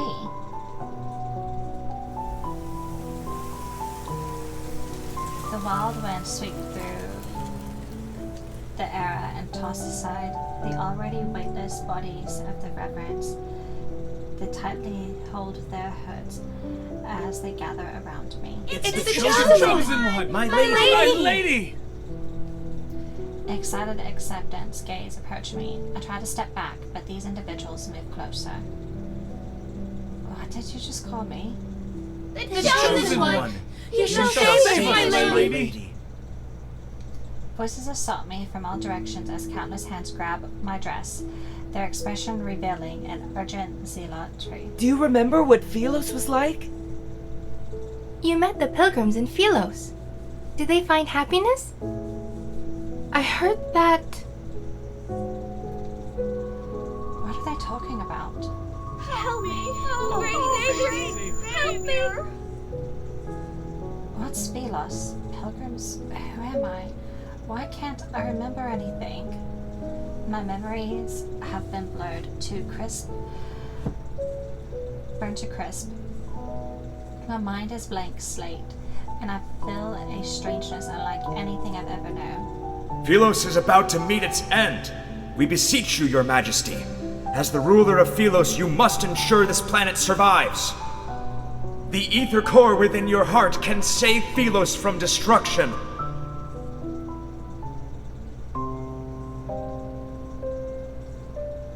The Chosen One has exerted herself during the pilgrimage ceremony. Leave her be.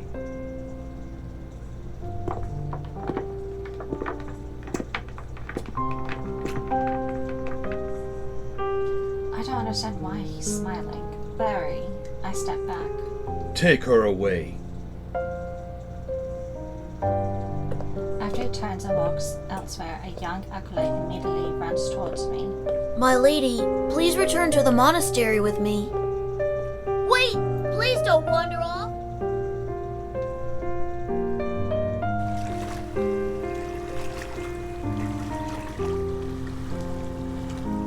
I kneel on the moonlit grass and stare at my reflection in the river. The face reflected in the water is unfamiliar. The clothes I'm wearing are unfamiliar. Even the crown on my head is unfamiliar. Within the rippling, blurry reflection, numerous shadows stare back at me.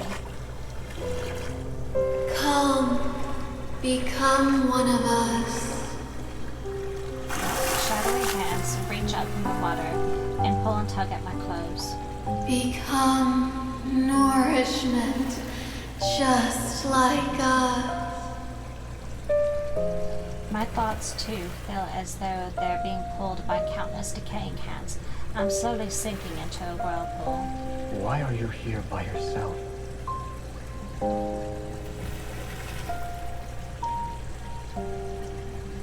A white figure appears in the depths of the forest. In spite of the darkness, his cloak in soft light. As soon as he raises his head, I freeze. Several seconds pass before I feel the faint flutter in my throat. Why are you just staring at me? Xavier? My memories begin to stir once the first syllable of his name leaves my lips. They slowly flood my mind. His long-lost familiarity seems to transcend time and space. It compels me to run to him and hold him close. But an icy hand from the riverbed tightens its grip. I'm dragged into the bottomless darkness.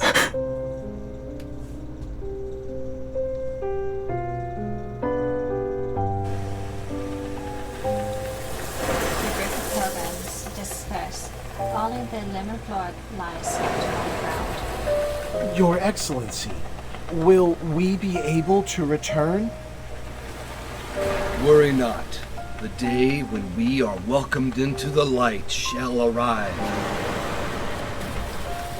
A raging gala churns the river's waters as dark clouds slowly obscure the moonlight along the horizon.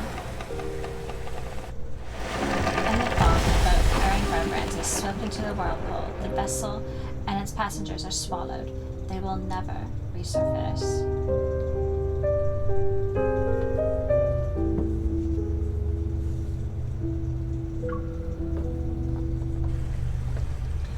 The chorus of voices comes and goes like the ebb and flow of the water. It's close before suddenly becoming distant as it gradually fades into the depths of the murky consciousness. When I wake up again, I find myself lying by the riverside. My sleeves are soaked with cold water.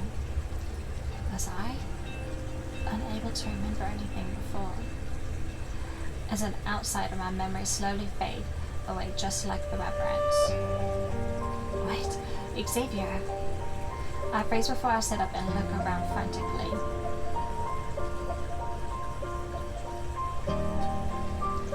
Xavier? No one answers. I stand and start my search. I soon spot a familiar figure in a nearby field of flowers.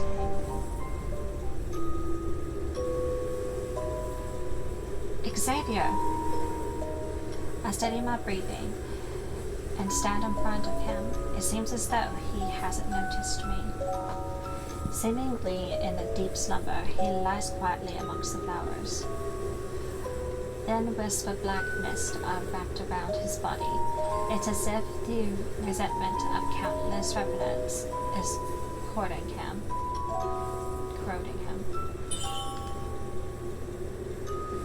His breath is stable. His chest rises and falls with every breath. He's not injured.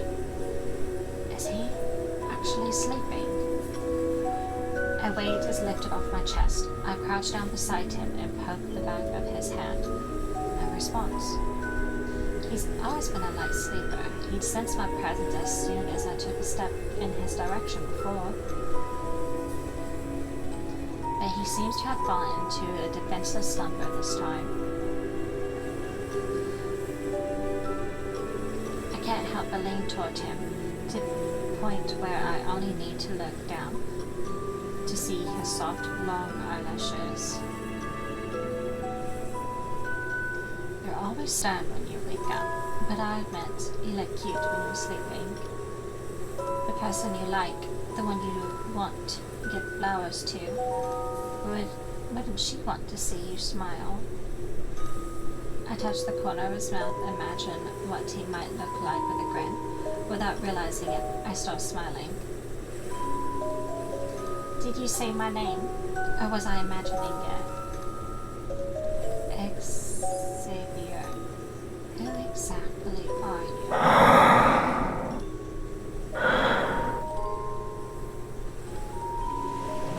Deciding to set aside these unanswerable questions, I lie down beside him and touch his hair.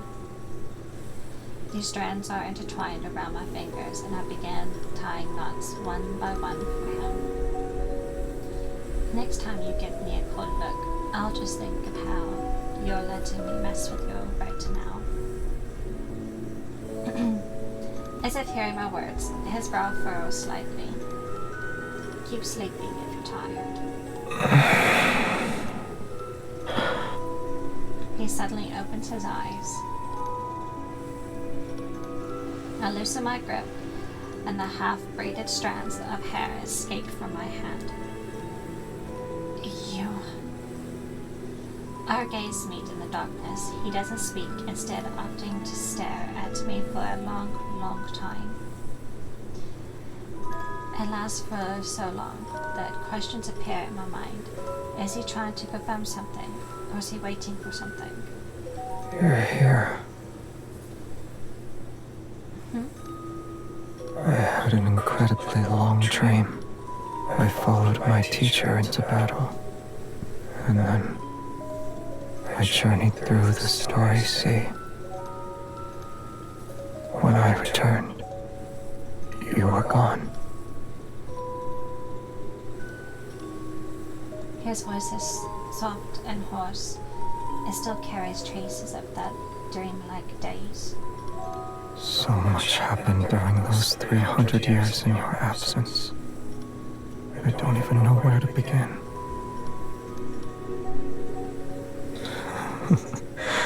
I doubt you want to hear those boring details.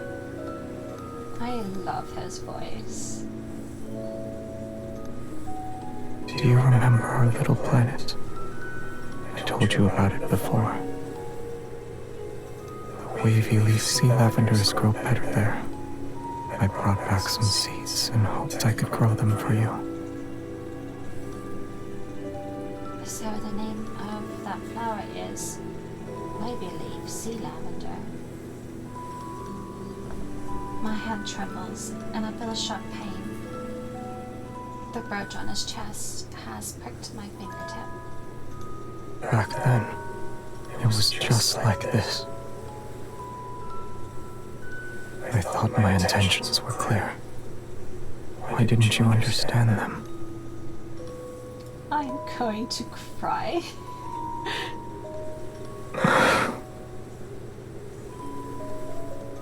Maybe I'm the one who's foolish.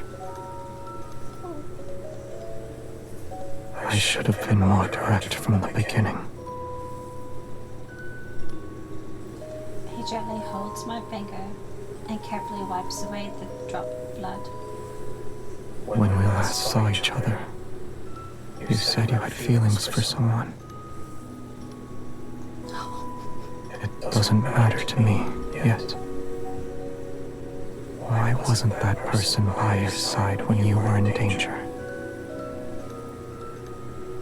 I'm going to cry. Oh, poor Xavier. Forget him.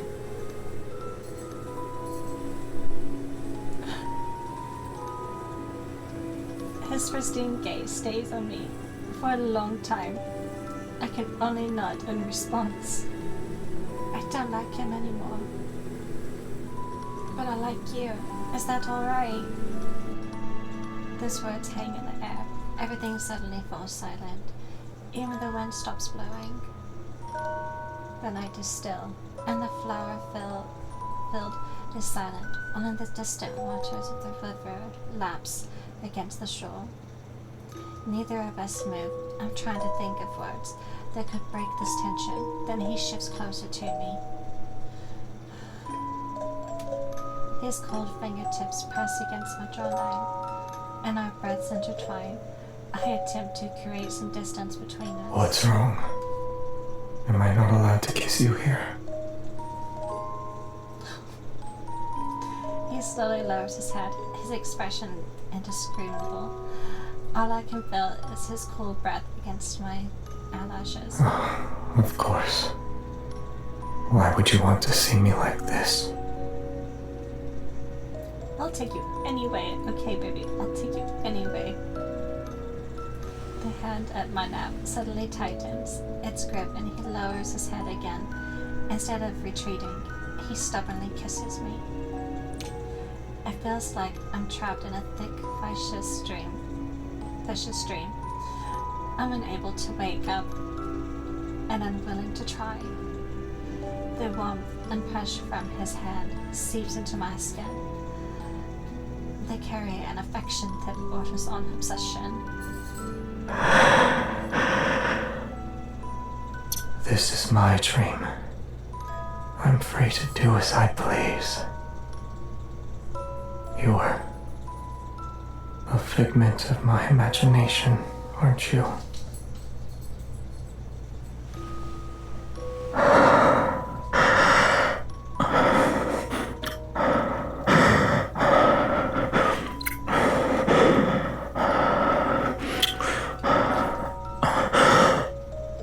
As our lips touch, I catch a glimpse of the lemon floor gently swaying. The wind has begun to stir again. Oh. It's 1:19. Okay. I'll have to end this. Hopefully I'll get through this before I have to leave. The ceremony ended, and those pilgrims were never seen again. The elders on the monastery declared the ritual a success. It was an auspicious sign since the Chosen One appeared. The reverend celebrated every night. The city was filled with statues of the Chosen One in all sizes overnight.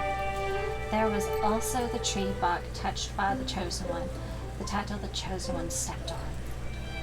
Even the stone and the Chosen One supposedly hit her head on after tripping over a branch during her arrival. They were all treated as a sacred gift. The reverends competed with one another to preserve these treasures. Your baubles are nothing. My hand was touched by the Chosen One herself. Upon hearing this, reverends surround him and let out a gasp of envious admiration. You have been blessed! Excellent! We'll chop off your hand and mount it on the city wall, so every passerby can shake it. You want to cut off the hand that the Chosen One touched? Don't be afraid. We're incapable of feeling pain. Or is your heart not sincere enough?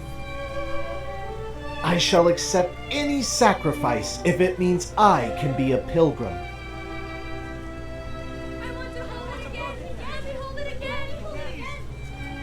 After I attend the pilgrimage ceremony, I realize that as an outsider, my memories will slowly fade away too.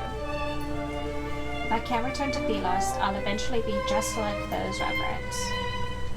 Yet, where did those pilgrims go? Akolov from the Order of Babel always avoids these questions. Does the end of the river truly lead to the tree of life that's mentioned in the prophecy?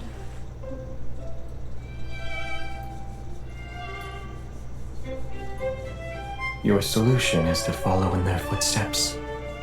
You'll see where this supposed sacred path of pilgrimage takes you. They say the river doesn't end.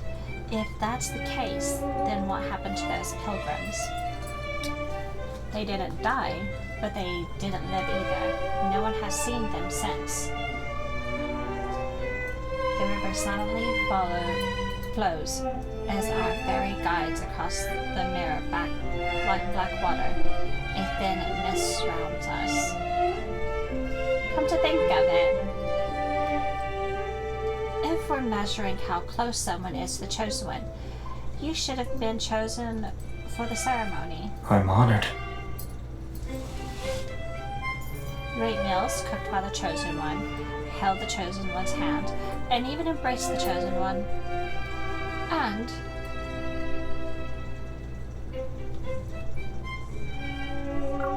these eyes are blessed by the Chosen One's presence. Should I pluck out my eyelashes for you to count too? These lips have also kissed. Remembering what happened that day, I swallow my words. You don't want to continue? You actually don't remember anything. He responds with an expressionless look. Then he turns away, and his voice is unexpectedly tinged with a hint of resentment. You're the one who doesn't remember anything.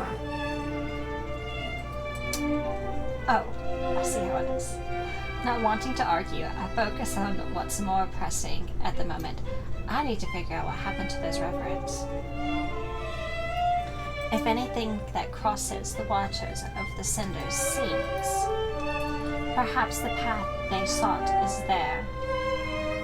How did you get this boat? Or rather, how did you convince someone who doesn't accept credit to lend you this boat? It's a long story.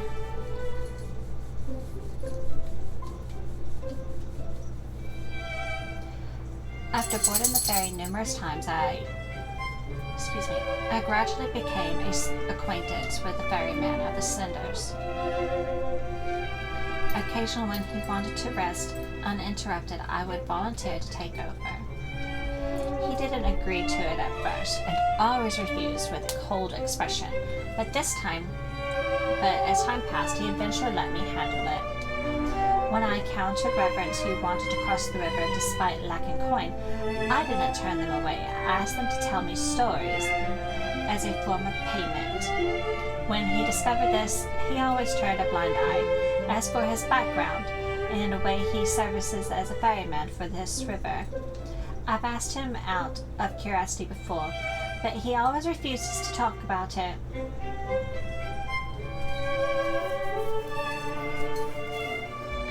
You know each other. You can say we're old acquaintances. It sounds like they're old acquaintances from Philos. As we gradually sail away from the city, we can see the desolate forest to the west is burning. A clear grey smoke rises skyward. More reverent knights have been gathering at the edge of the forest, and the strife is becoming more prevalent. Consumed by resentment, they fight each other with the hatred from when they were alive. Their screams echo amongst the dead branches and fallen leaves. As the bishop foretold, signs of the apocalypse are once again emerging from the ruined city walls. I was unaware you were skilled at ferrying. After the bow hits the submerged shells and spins around several times, he can't bear to watch anymore. He takes the oar from my hands. I lose track of time. Black clouds gradually cover the full moon, and the scenery around us grows increasingly dark and desolate. Something's not right. The boat creaks and the river's current becomes turbulent. Startled waves fly in all directions. A chill creeps from the water surface and latches onto my skin. After passing through a dense fog, the river widens. It's as if we arrived at a bottomless sea. Where are we? The waters thrash violently like untamed beasts. The looming threat of danger is palpable. I don't want this. I don't want to be trapped here. Join me. Become part of these dead waters. These voices, where are they coming from? Wait, don't fall in. Under the water surface, countless invisible hands seem to reach up. Hatred pushes them to maliciously toss our boat back and forth. I grip the edge of the boat with all the strength I can muster. Pain pulsates through my chest without warning. My vision blurs. It's as though invisible hands are squeezing my heart. The inky black waters transform into countless golden vines. I could almost believe streams of energy were flowing downward. I feel awful. It's like my strength is being drained away. Watch out! Increasingly violent current strikes our boat.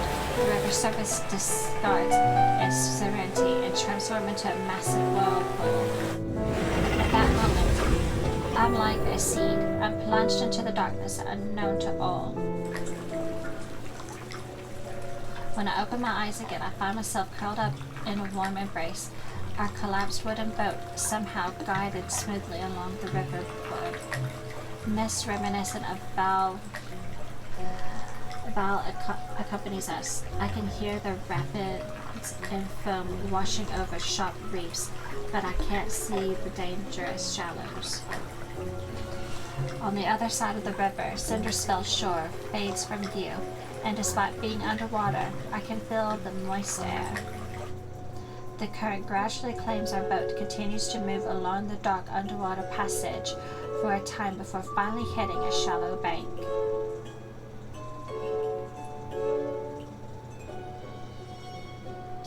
Xavier steps onto the shore first, then he turns and helps me stand. Careful now. If you fall in, you won't be able to float back up. Despite the fact that the water here barely reaches my ankles, the cave before us seems endless. Strange, tiny particles of light float in the air.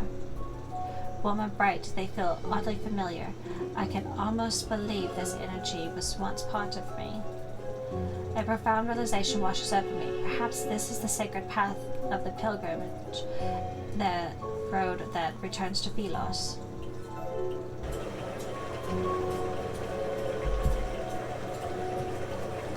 The archive at the Order of Babel monastery had recorded a ceremony, Philosian legend. It spoke of a mysterious cave that was connected to the center of the planet.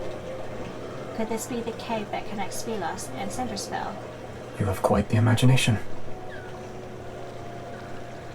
The sound of flowing water gradually fades behind us as we venture deeper. The further we go, the more the scenery unfolds before us. Look at these light particles. They keep increasing in numbers and brightness. Perchance the pilgrims who had disappeared found themselves in this place.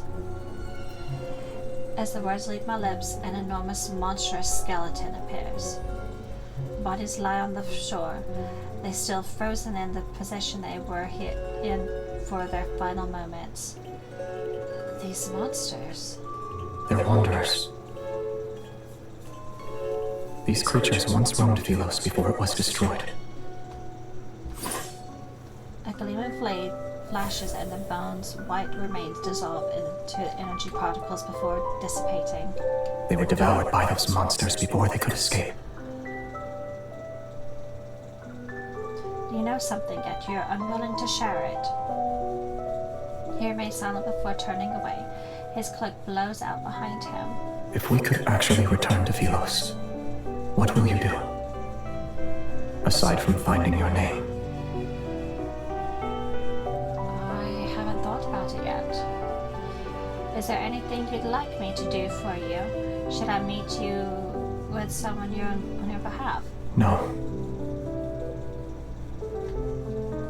The path splits in two, and for some reason I can sense the energy emanating from deep within the cave. I take his hand and keep walking. We need to discuss a certain matter.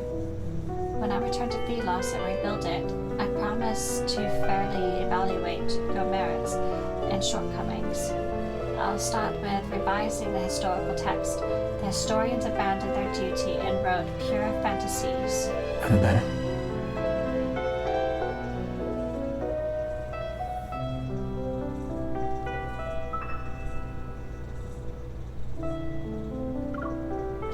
I'll travel the starry seas and visit every place the traveling waters sing of their songs. I'll be like the speck of light. They emanate a faint glow, yet they can drift to distant places. That sounds wonderful. If the worst happens and I can't find anyone who remembers me, and I'm unable to stay in Philos, staying with you would be nice. I keep these words to myself as I look at him. It's all right.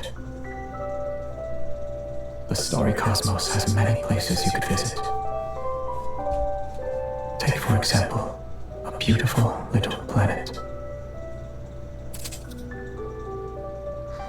I hear a strange clicking beneath our feet. We look down at the same time. There's a deathly pale wrist encased in crystals. Akin to veins, dark red veins are wrapped around a rib cage. The delicate roots of airy flowers penetrate hollow eye sockets. That's... Look over there.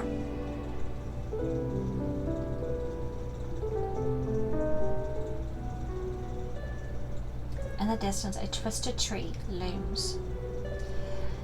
It isn't a real tree, but one formed by countless crystallized skeletons. They're stacked and entangled with one another.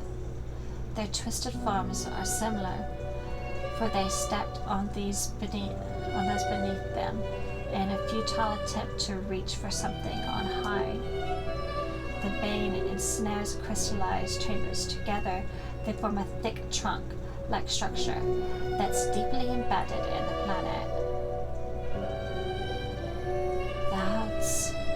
At 1,000 horrified thoughts flood my mind. This is the tree of life. It's a tree made from corpses. I've never seen those people before, yet I've recognized their clothing as garments that belong to Philos. Each and every one of their expressions are filled with despair and terror. They're like souls in the depths of hell who are seeking salvation. Were these Philosians trapped here? Why? Philos is an artificial planet. He suddenly speaks. Their pretense of eternity depends on an energy source called a protocore. Protocol. Familiarity washes over me again, and for some reason, a sadness surfaces. The planet found itself on the verge of collapse after its energy was depleted. However, the most scholarly elder in the royal capital had a solution. The royal family discovered an uninhabited area with a chaotic protofield in Starfall Forest. It was located in the southern region of the planet. Deep within that forest is a cave. It leads directly to the heart of the planet. So long as humans were thrown into that cave, the planet's energy would never be depleted. Like the people who thought this system was justified, the planet possessed an insatiable greed. He looks at those crystals that can no longer be called human. They're the victims who were used as fuel. Did anyone escape and live to tell the tale? I look at Xavier, but I already know the answer in my heart. No. He starts walking again, moving past the trees. As he continues forward. Those who defied orders and went to investigate disappeared after entering the cave. The number of sacrifices required inevitably increased. No one would willingly sacrifice themselves for a planet unless there was a good reason. Thus, the royal family came up with a plan to cover up their crimes. They no longer kept the sacrifices secret. They used honor to disguise it and called it a pilgrimage. To maintain a false eternity, they needed to weave lies one after another. Every member of the royal family had to bear the burden of perpetuating these lies. You were the one who ended it. He shakes his head. Ironically, the one who did that wasn't even remembered. Although our surroundings are quiet, I could almost hear everyone's desperate cries for help as they faced death. Now you know the truth. Do you still consider Philos your homeland?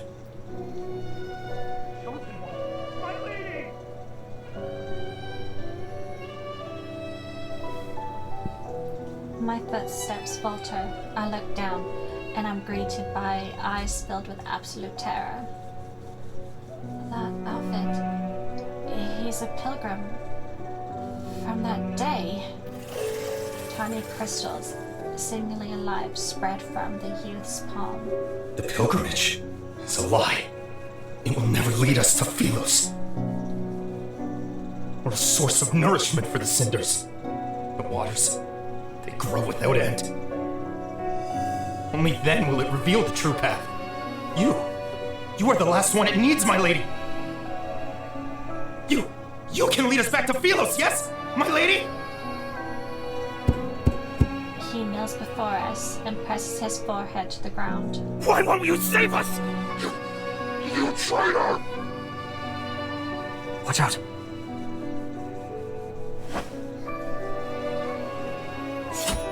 Xavier wraps his arm around my waist and pulls me back. His sword draws a black and golden arc. It rushes forth and slices the figure's waist. The pilgrim who transformed into a wanderer falls to his knees. He prostrates towards the tree as if he's worshipping it. The cries had passed and the lie beneath the pilgrims was exposed Yet I know that we can never return to Philos.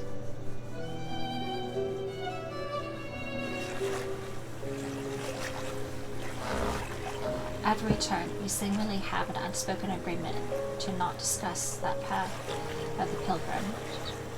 All those memories of Philos are nothing more than an obsession about the past. Was I one of those sacrifices?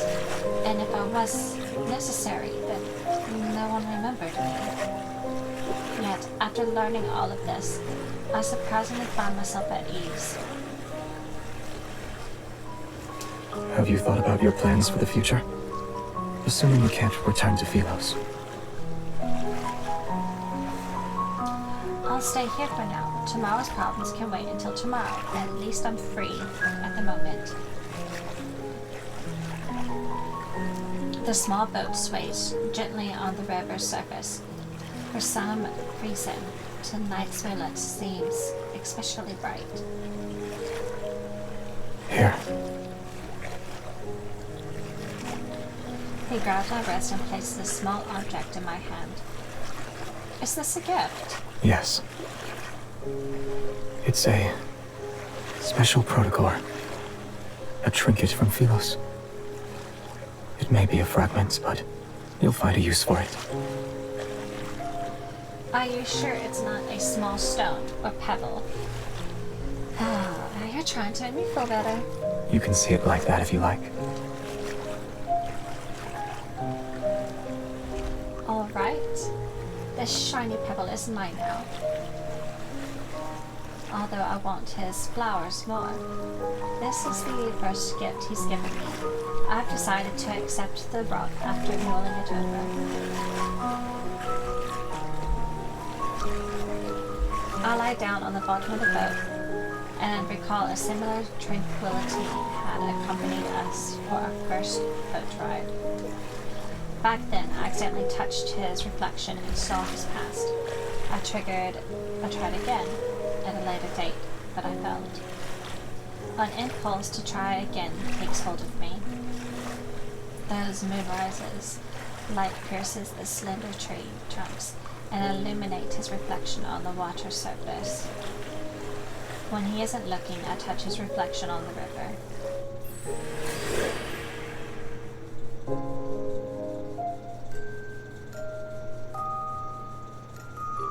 This time I saw him standing with his back to me, surrounded by an endless sea of flowers. As darkness gradually covers the land and starfall fills the sky, he places a cluster of light blue flowers before a tombstone. This is a beautiful place, and I've always wanted to bring you here, but I never had the chance. I couldn't find you, and I didn't know if you'd like the scenery here. I'm sorry. His voice softens as his fingers slowly trace over the engraved text on the tombstone. Ashley, the vast queen of Philos, her name shines quietly like the stars, everlasting, it shall never fade. The name I've long forgotten was flooding back. The forgotten queen was me this entire time.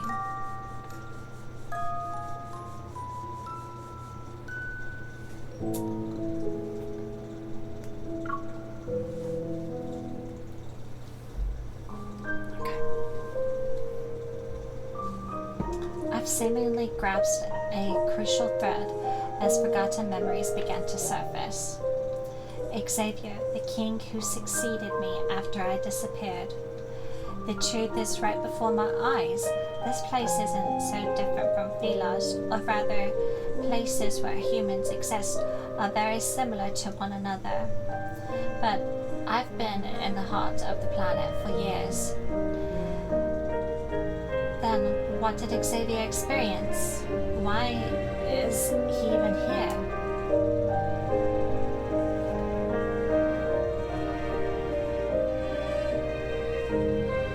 Little by little, I pieced together the truth from the forgotten tombstones scattered across the Cinderville. The story continues, while I was gone.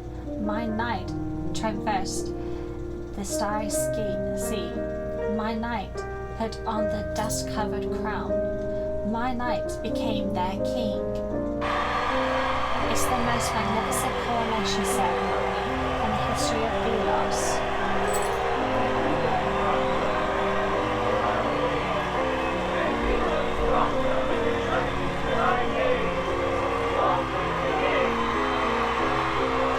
His decision and achievement sent echoes throughout the cosmos. Enduring the test of time, they have spread far and wide. The people gathered in the square, bathed in the sun's brilliant radiance. They danced to the rhythm of drums and wind instruments until midnight.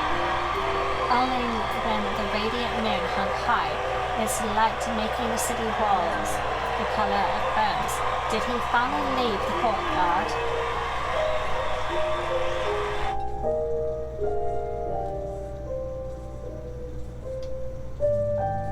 Still wearing white coronation robes, the king removed his crown, keen to God's merciful gaze. Moonlight poured through the dome and washed over him. Did he sleep well? What happened in his dream? I miss you so much.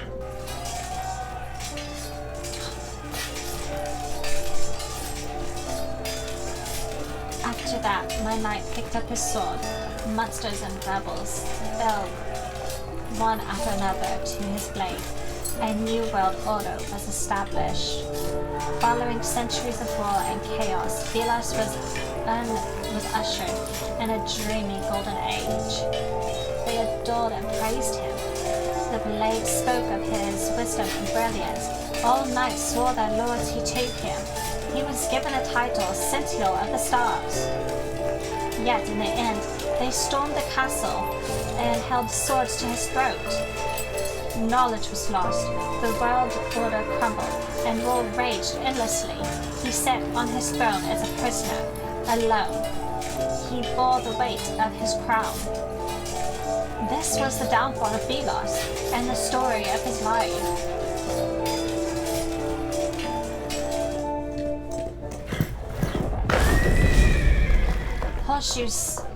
Horses scatter the monastery gates for the 14th time, yet the acolytes still panic. What have you done to the river? The bishop dismisses everyone and closes the door, his ashen face displaying anger. You've discovered all our secrets. Royal blood flows through our veins. You, of all people, should understand that the planet will perish once we lose the protocore. The people of Philos will be unable to achieve eternity. Whether it's in the Philos of a bygone era or this city, the answer is still the same. The waters of the cinders and the planet's core can open the gateway to Philos, so long as they're nourished, of course. Whether it's these revenants or our queen, they're all. Hasn't your tongue done enough flapping? You want to kill me? The guilty must atone for their sins. The tip of a sword is pressed against the bishop's throat. He steps back and looks up to meet a cold, stern gaze. Have we truly sinned? You dare to claim the kings of Philos were free of sin? Those moronic subjects were asleep. They were obedient, and they wouldn't scream a thing. But you woke them up and told them there were no deities to look up to and no roads forward. Don't you deserve death? Open your eyes. The chance to save Philos is within our grasp, and yet you want to destroy it again!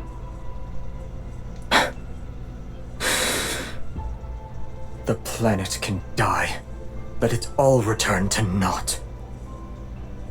A world that can only survive through sacrifice should have never existed in the first place. Oh my gosh. angry Xavier. It's just a chef's kiss. You can't bear to see her die again. That queen you failed to protect.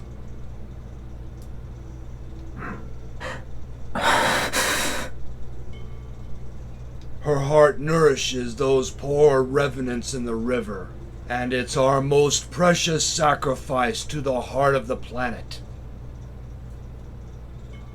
If we throw her into the cinders before the last full moon, we can return to Philos once more. So many have already been sacrificed. She's been sacrificed once before. What's wrong with sacrificing her again? You were the crown prince of Philos. I'll let you be the king. Ah! Your tired rhetoric never changes. This time, we'll find out if it's your call or mine. The planet needs nourishment if it is to survive. Both you and her are suitable for that role. If you want her to live, you know the price you must pay.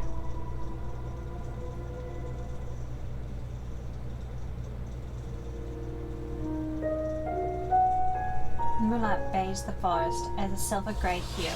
Some windows in the distant city remain brightly lit. This is the first time he stopped to listen to the reverent song ever since his false words came into existence. If there is a God out there, please hear my wish. May my death not be meaningless. Should our prayers be answered, we willingly surrender our freedom to a false faith.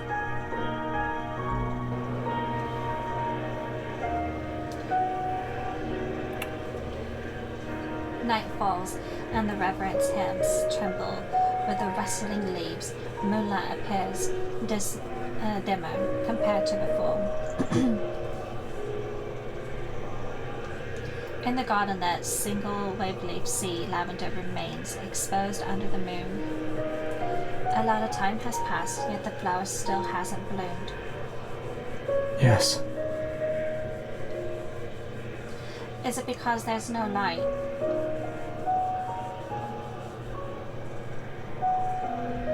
It needs to be somewhere with light. Is your horse truly nameless? He thinks for a few seconds, and his voice is certain this time. Shadowbind.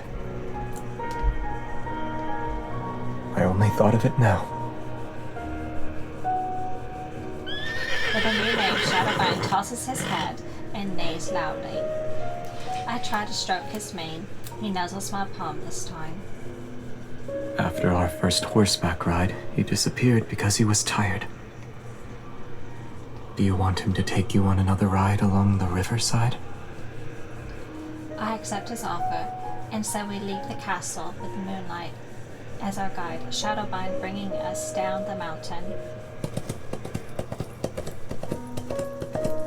The castle and mountain disappear behind us. Wind races through our hair, and dry branches sweep past our ears. We ride past blurry grounds and abandoned cities. Fireflies spark between blades of grass, and the frost-white mountain paths wind beneath us under the moon. Shackles, boundaries, cities, and fate itself are left behind in this rush of wind. We race into the night as it deepens and charges towards the boundless horizon.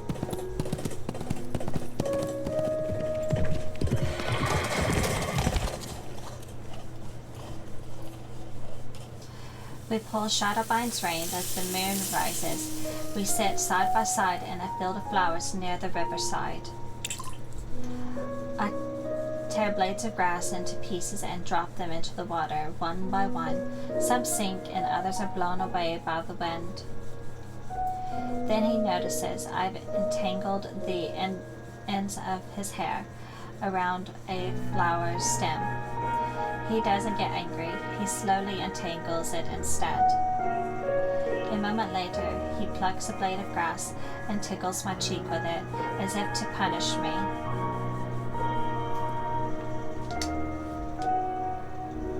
Time passes, he takes my wrist and puts a small bracelet woven with aluminum flora on it.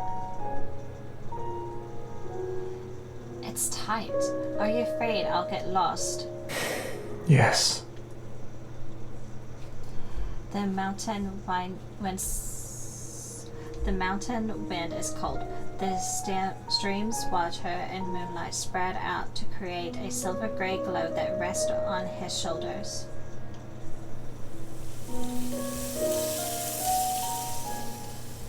My eyes are half closed when I rest my head on his lap. It's so comfortable that I almost fall asleep. Who were you planning to give that flower to? You. I froze for a second. I hadn't told him my memories were coming back, but a thought started to form. Maybe Xavier had known who I was all along, but I didn't know why he kept it from me, or what he'd really been through after I left. The past was like those rusted swords hidden in the flowers, left behind and forgotten. I remember the sword he once wielded was reminiscent of moonlight. It's just like him. Do you know how I used to use a certain kind of sword, Xavier? Why do you ask? I grabbed 2 rusty swords from the grass and tossed one to him. It's nothing. I realized we haven't even sparred once. Using identical swords makes our duel fair. All right. First move, second move. Your strikes are too slow. Yet I still managed to block your attack. 10th move, 20th move. These techniques are too familiar. He extends his fingers, slides his hand down along my blade, and strikes my wrist. A tingling numbness shoots through my wrist, and I almost drop my sword. You. Stay focused when you spar. 21st. Who taught you that?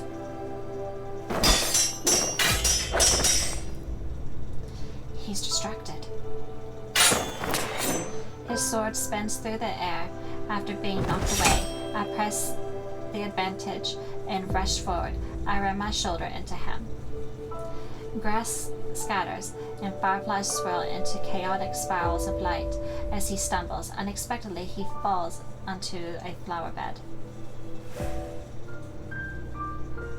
The tip of my sword pierces the soil near his face. The duel ends with me as the victor. I suppose the prophecy was correct, Xavier. I truly am destined to defeat you. A deal is a deal. This city is now under my control. Instead of struggling, he calmly tilts his head to the side and places his palm over my sword. I remember you saying you'd stand by my side. If that's the case, then our swords should be pointing in the same direction. Well, you still haven't told me who taught you that move. Dissatisfied with my invasive answer, he brings that up again. I don't know. If you've never seen it before, then I can only guess it's unrelated to you. He raises his hand, and his fingertips almost touch the blade. He turns his wrist. Before I can react, he flips our position, holding my wrist. He pins me down. Xavier, our duel is already ended. You didn't say we should stop, so it wasn't over yet. Instead of backing away, he leans in, his nose almost brushing against my face. I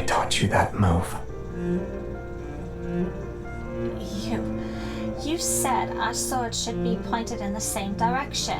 I also said that soft-hearted individuals cannot become a ruler. I should have gone all out. Can I claim my prize now? I pushed my way. I'm about to stand when when a kiss suddenly lands on my forehead.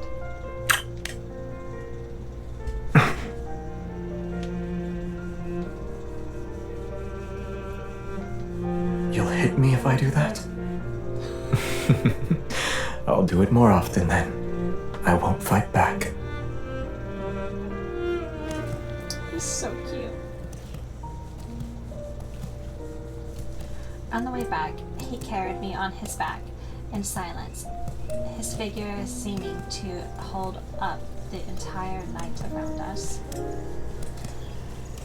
He's willing to tell me stories about his past this time. So how wonderful was this forgotten queen? Very. Maybe you're the only one who thinks so. Many of Philos's myths and stories exist because of her. She issued an order that forbade anyone from entering that man-eating forest. She offended the entire council of elders. Sacrificing yourself is a simple matter, burying condition while walking into darkness is not. Perhaps the Mad King, who's condemned by all, is the person who can save Philos. Remembering the rumors I'd heard from those little reverends, I gently tapped him on the shoulder.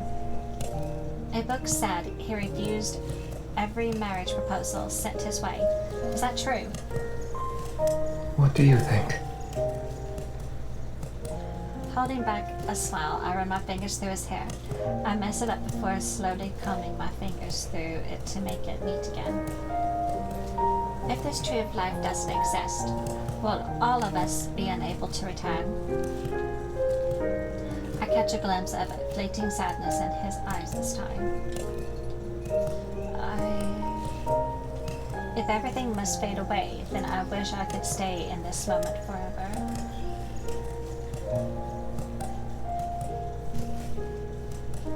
We returned to my room after walking through the moonlit corridor. The firelight gradually dims, the last embers casting a gentle glow on his peaceful expression. He leans down and kisses my forehead once more. Don't overthink it. Rest. You'll feel better soon enough. And when you open your eyes, you might realize this was all just a dream. My eyelids feel as heavy as lead. I'm sleepy, yet why isn't Xavier going to bed? Has he never felt exhaustion before? Good night. I'll see you tomorrow. Yes, we'll see each other tomorrow.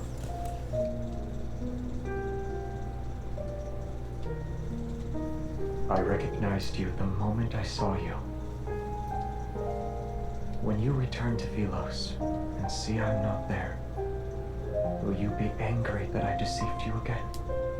There's a spaceship docked at the northern edge of Starfall Forest. It should still be working. Coordinates have already been inputted into the navigation system. You can leave if you want.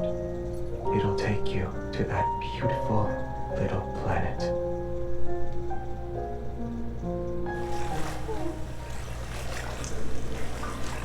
When I wake up again, I feel a boat swing beneath me. I'm alone. An elderly ferryman sits at the stern. There's a dull ache in my heart, and my memory is a blur. I don't know who I am or where I came from.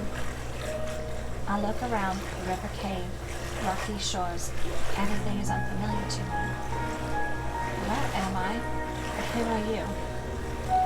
I look at the ferryman. I feel like I know him, but I can't remember who he is. Once you cross the boundary between life and death, the rest of the journey is yours to walk alone. For some reason, I'm clutching an oddly shaped fragment. It emanates a faint glow and responds to the energy flowing from my heart. The boat enters a narrow cave passage. The sound of water droplets echoes and strikes my ears. Before long, the boat gently runs aground. It rests at the shore before a hazy halo of light. Everything is immersed in a soft, gentle radiance. Motionless, I stand where I am. I cannot suppress the feeling that behind the light lies an invisible force. It draws me in. The faint sound of the wind approaches from a distance, as if it's coming from the entrance to another world. I don't want to leave without him. While palm touches the light, a blinding radiance surges like the tide to engulf me.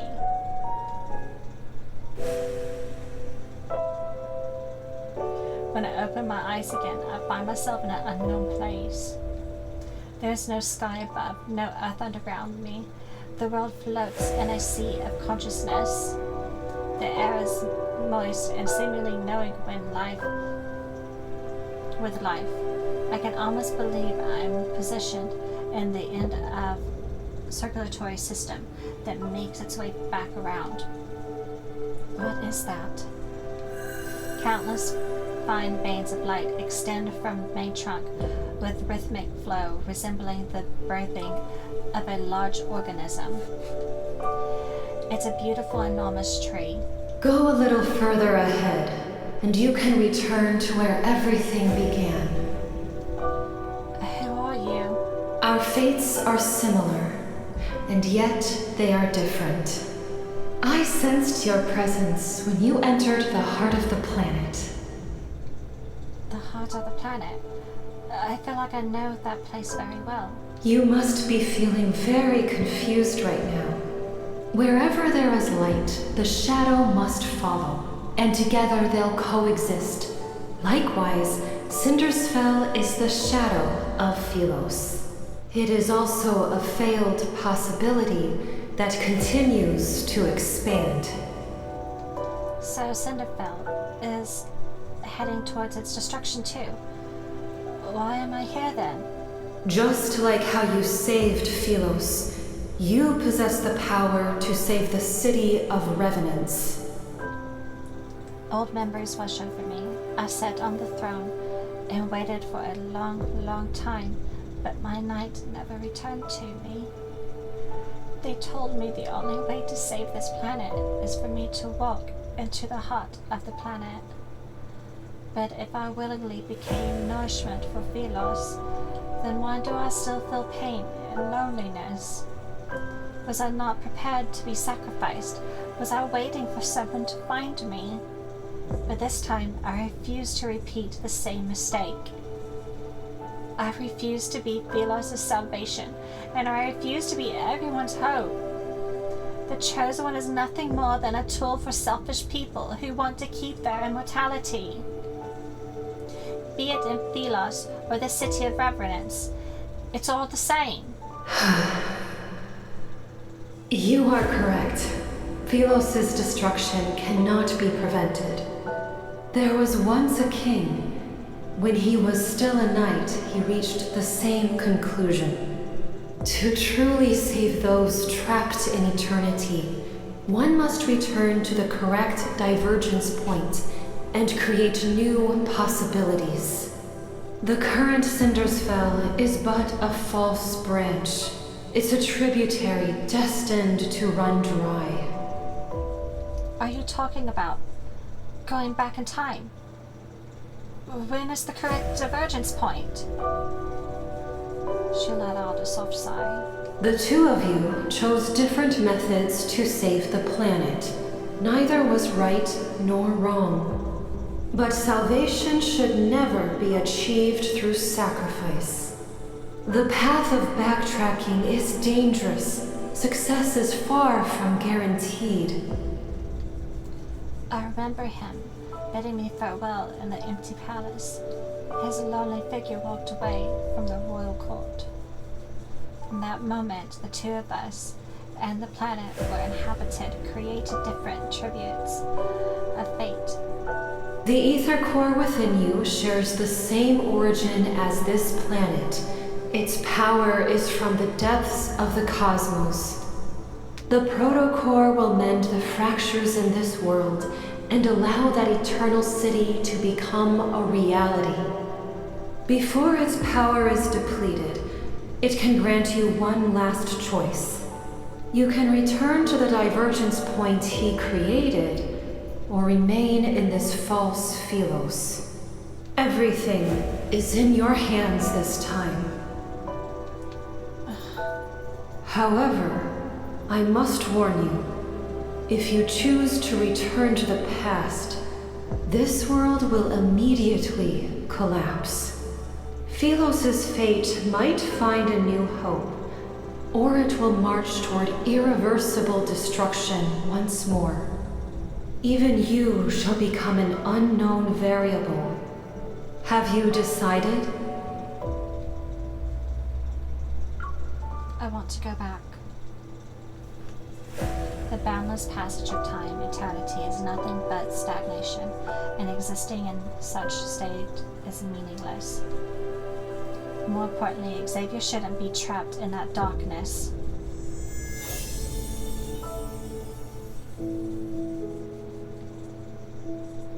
The light fades and I feel my body becoming solid again as I return to the entrance of the cave. I come to my senses and I look at my hand as they're gradually becoming transparent. Does that mean this world is collapsing? The ferryman waits silently at the caved entrance. Only when he sees me emerge does he smile. Go. You've made your decision, and I'm certain it's the best one. My dear child, I have always been proud of you, and you've been through so much. As your teacher, I owe you an apology. I stare at the old man's familiar face, yet I can't remember who he is. He says nothing else. He hugs me before giving me his all. Wait. He doesn't stop, nor does he look back as he walks into the river. The waters lap the shore and wash away his last footsteps.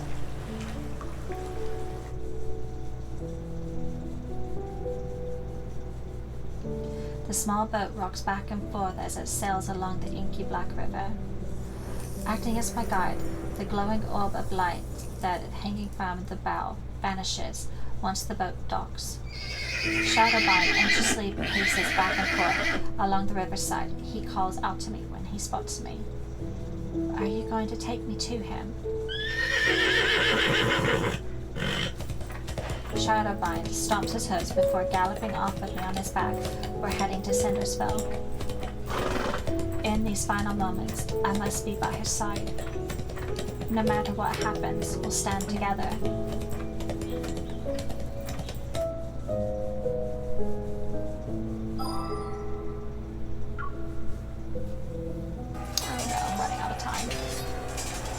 One sweeps across the wasteland.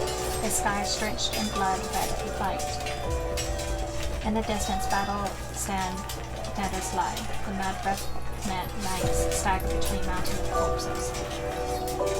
No one knows the horns of war sounded. On this night, soaked in unnaturally bright moonlight, the revenants are reminded of the great battle that destroyed Philos. The king who destroyed Philos is the sinner who destroyed eternity. You decided to face me alone. Shall we make a bet? Let's see if these people you're trying to save, in spite of your tainted reputation, believe in you or me. Oh, survivors of Philos, your former king has rendered your sacrifices meaningless! Corps of reverence walk. They drag their toe with their feet as they approach the city walls, step by step.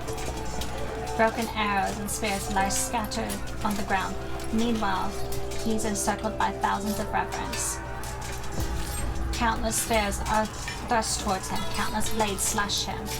The reverends have been consumed by their hatred and despair for too long. They need a living sacrifice to pay the debt they owe to the dead. Yet Cinderfell was never meant to exist. It doesn't belong to the living or the dead. The light blade that once protected the kingdom was transformed into the dark blade that slays the dead. Before its collapse, he entrusted the protocol to me, along with Velos' last chance of survival. From the moment I was the only person who could access the divergence point and return to Velos, yet he would remain trapped within this madness in eternity embrace until the apocalypse arrives. The massive sword roars as it slashes and cuts. It impales one reverend soldier after another as they lunge toward him. However, the reverend slowly realize the blade that once struck fear into them can no longer reduce them to ash. Silence lasts for a moment. Then they erupt into frenzy. The sword is no longer the arbitrary of death. They cannot be destroyed. There's no need to be afraid. They celebrate, they howl, they surge like a wave towards the lone figure who still stands with a sword. Xavier! He turns his head, his gaze passing the flames and smoke of battle. When we make eye contact, surprise appears on his face. How did you? Why did you think I'd go somewhere without you? I spur Shadowbind through the reverend horde. Without any hesitation, I charge toward him. As our paths intersect, I lean down and grasp his wrist. I pull him up behind me in one swift motion. I'm the one holding his hand this time, as our powers resonate. Light swiftly coalesces and forms into a blade.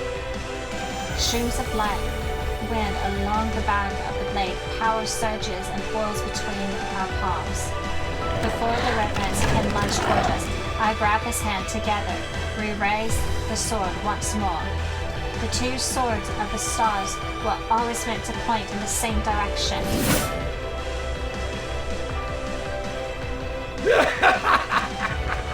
Now you two remember, you can die together. Velos doesn't need traitors. May you have an audience with eternity.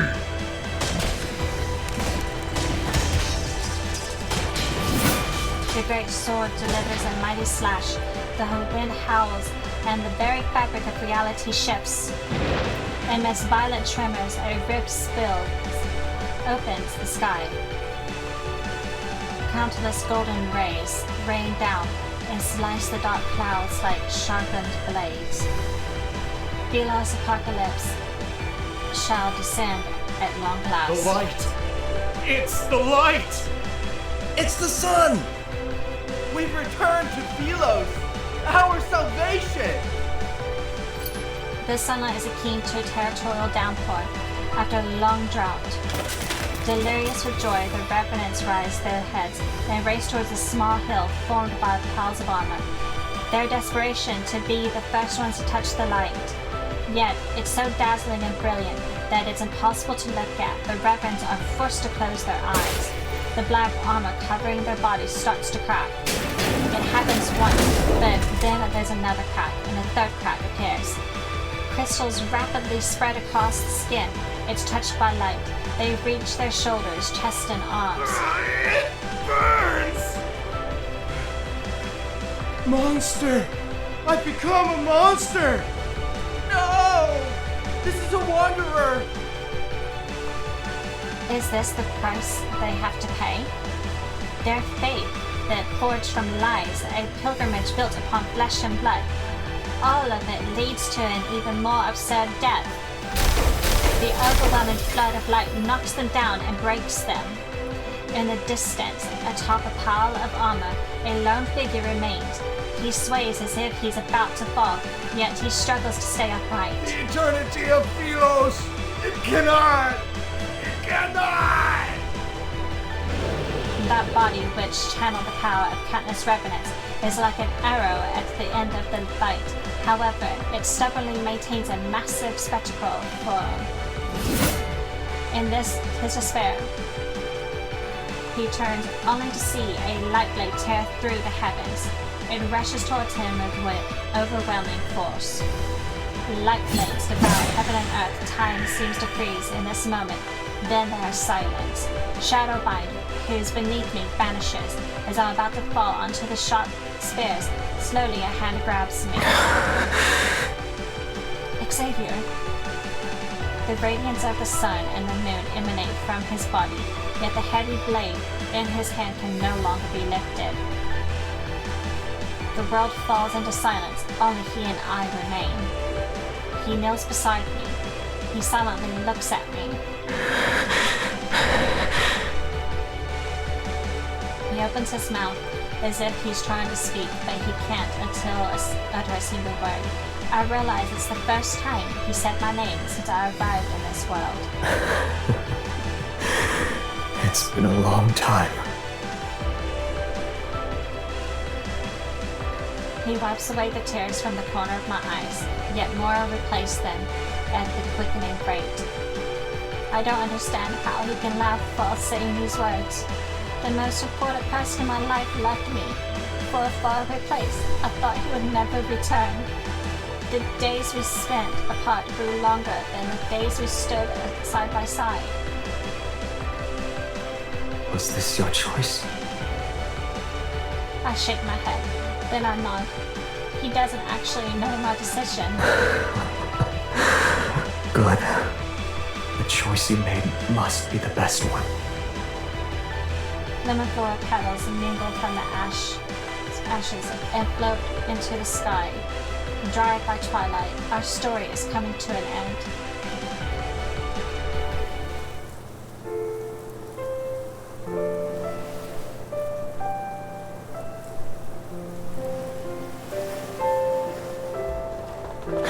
You said my shoulder was cold and a hard pillow, and yet you slept for so long. Do you like this one? I do like it, but You have a unique way of showing affection. I'm just testing out how it feels.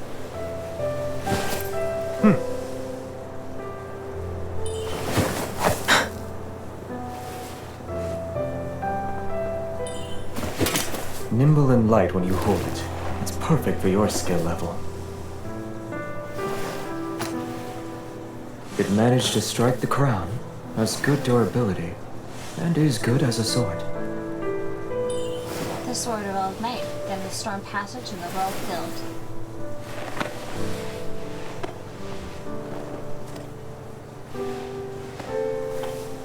We don't need it.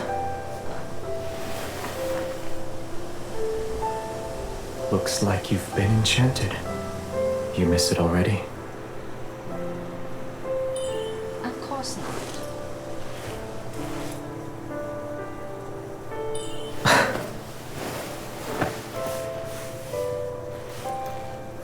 My hand would look weird if it's not holding a sword.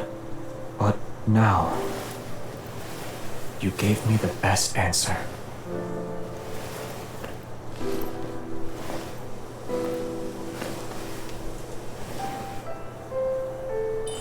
It looks like a little bird. The sunlight and flowers are too peaceful. We could use a lively friend. If only the one bird might fly away. Make another one.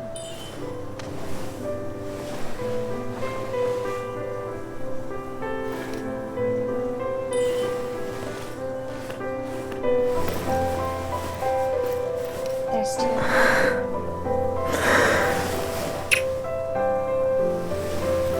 Once they're used to caring for each other, they'll never be apart.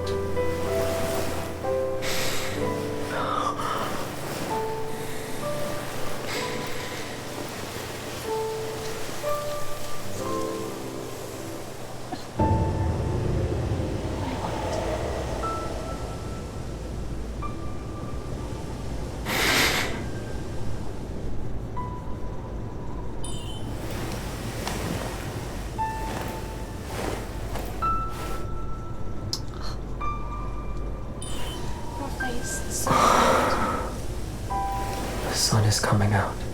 We won't be cold for much longer.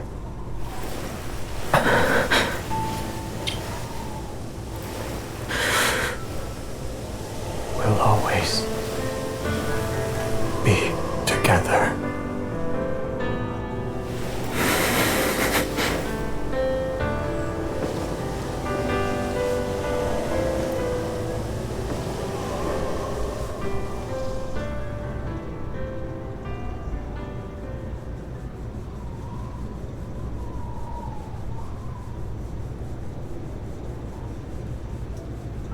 Okay, is that the end? Zay, why do the knights always say, "May Philos prosper under eternity's divine gaze"? Is it because we have very, very long lives?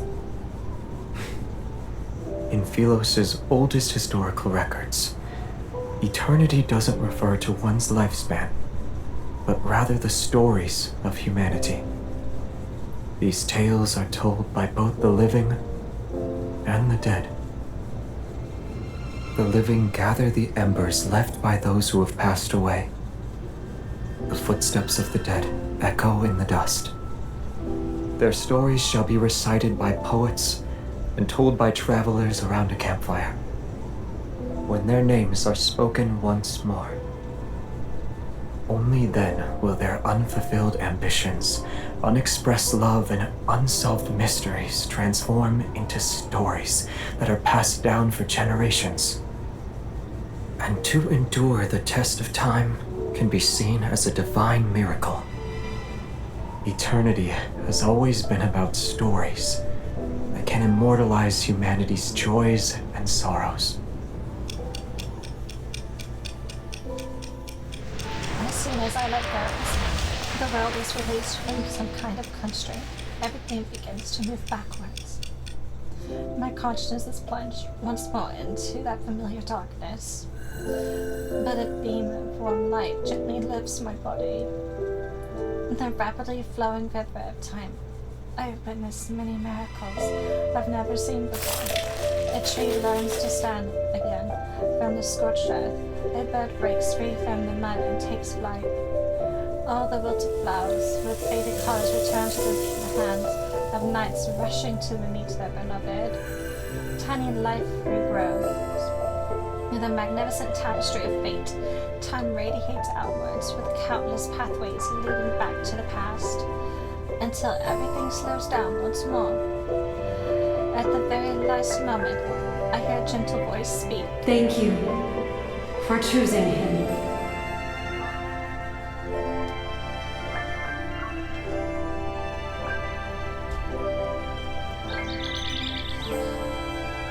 Royal capital, Lockspring. Beside the castle, the sky is clear, the air is crisp. The surrounding landscape sits in silence. The star-lark song drifts down from above.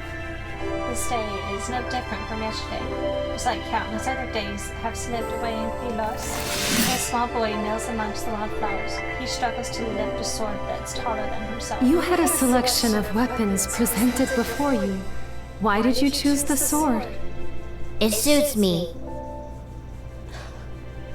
Philos royal family always upheld a tradition of honing Marshall's powers. Throughout the training, he showed a strong aptitude for swordsmanship. It's as if he was born with nimble grace, techniques already ingrained in his heart. In less than a month, he surpassed the older students who were training for a year. They say that once a knight takes the sword, they must shoulder the responsibility of protecting Philos. She lightly bends down and looks into the child's somewhat bewildered eyes. She smiles while stroking his wind-tousled hair. Is that the kind of person you want to be? He follows his mother's gaze towards the corridor. It's lined with shining golden portraits of past Philosian kings. Should I? Predetermined answers aren't what makes us human. It's about embarking on a journey to find answers, even when you already know them. Even I don't know what kind of person you should become. Where can I find that answer? She holds his hand for a moment, then she lets go and leans down to straighten his wind-ruffled collar. Go to the paths you've walked, the people you've met, and the very depths of your heart. The farther you travel on your journey, the closer you are to that answer. The young boy nods. He sort of understands. When that time comes, will I know why I'm supposed to wield a sword? Yes. However, a sword is still a weapon. It can and will harm others. Knights wield swords for their king, and kings wield swords for their country. You shall have peace in your heart only when you wield your sword for the choices you've made of your own free will.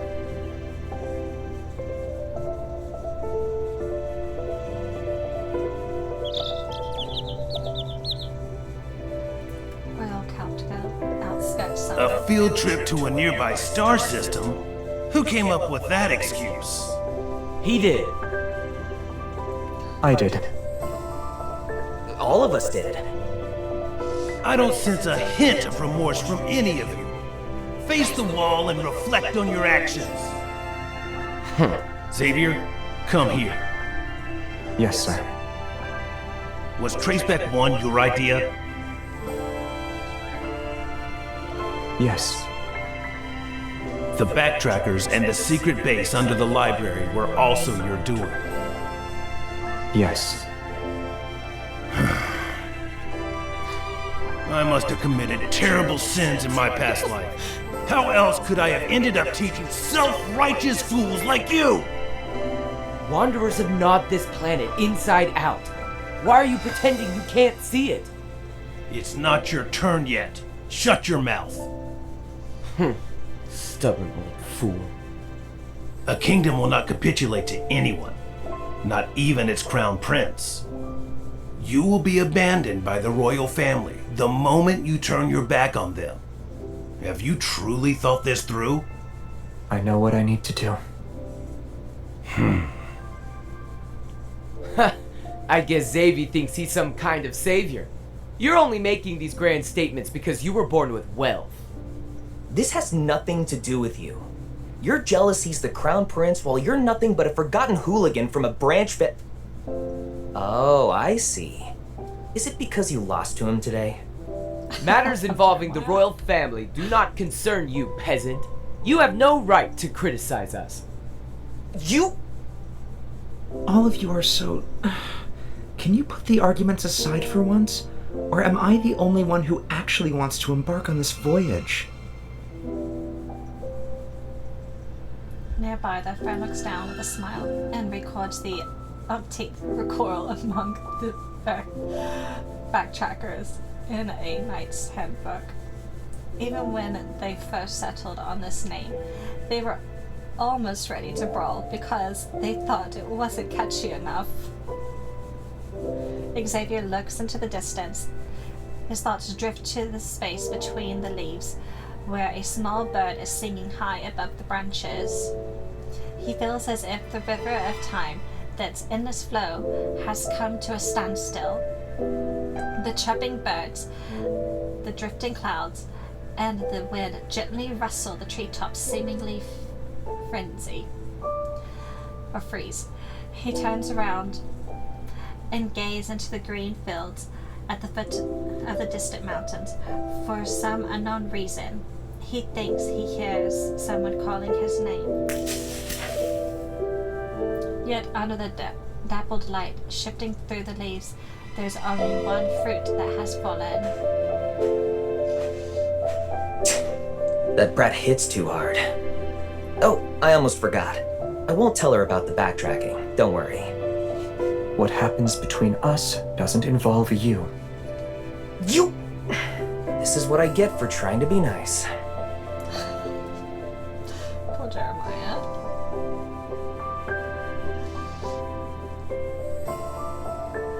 Silvercord Autumn. It's time to go. While I was resting in Silvercord, I heard them singing stories about you. You always worry that you aren't doing enough. But you're a good queen. You always will be.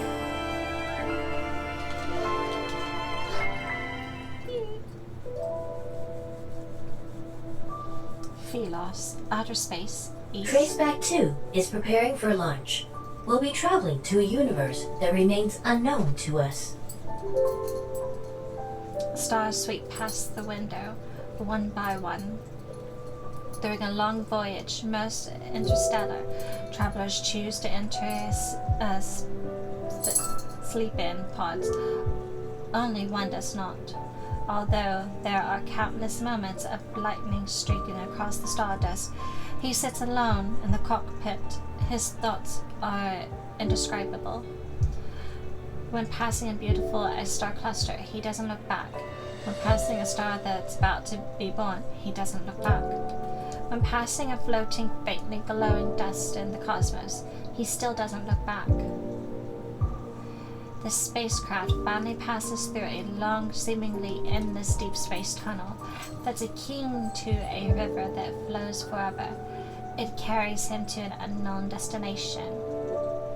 But in a universe where time still has an end, he must have gone to where I am.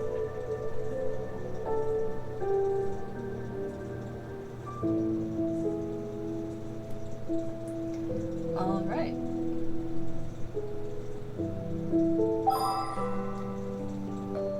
I still have to go in and collect stuff. There we go. Okay, that is it. I cried. But if you want to see more Love and Deep Space content, now that I have this set up, and I will work to get other myths if it's within my capability. I will catch you guys next time. Please like and subscribe. And thanks for joining me on this wonderful voyage.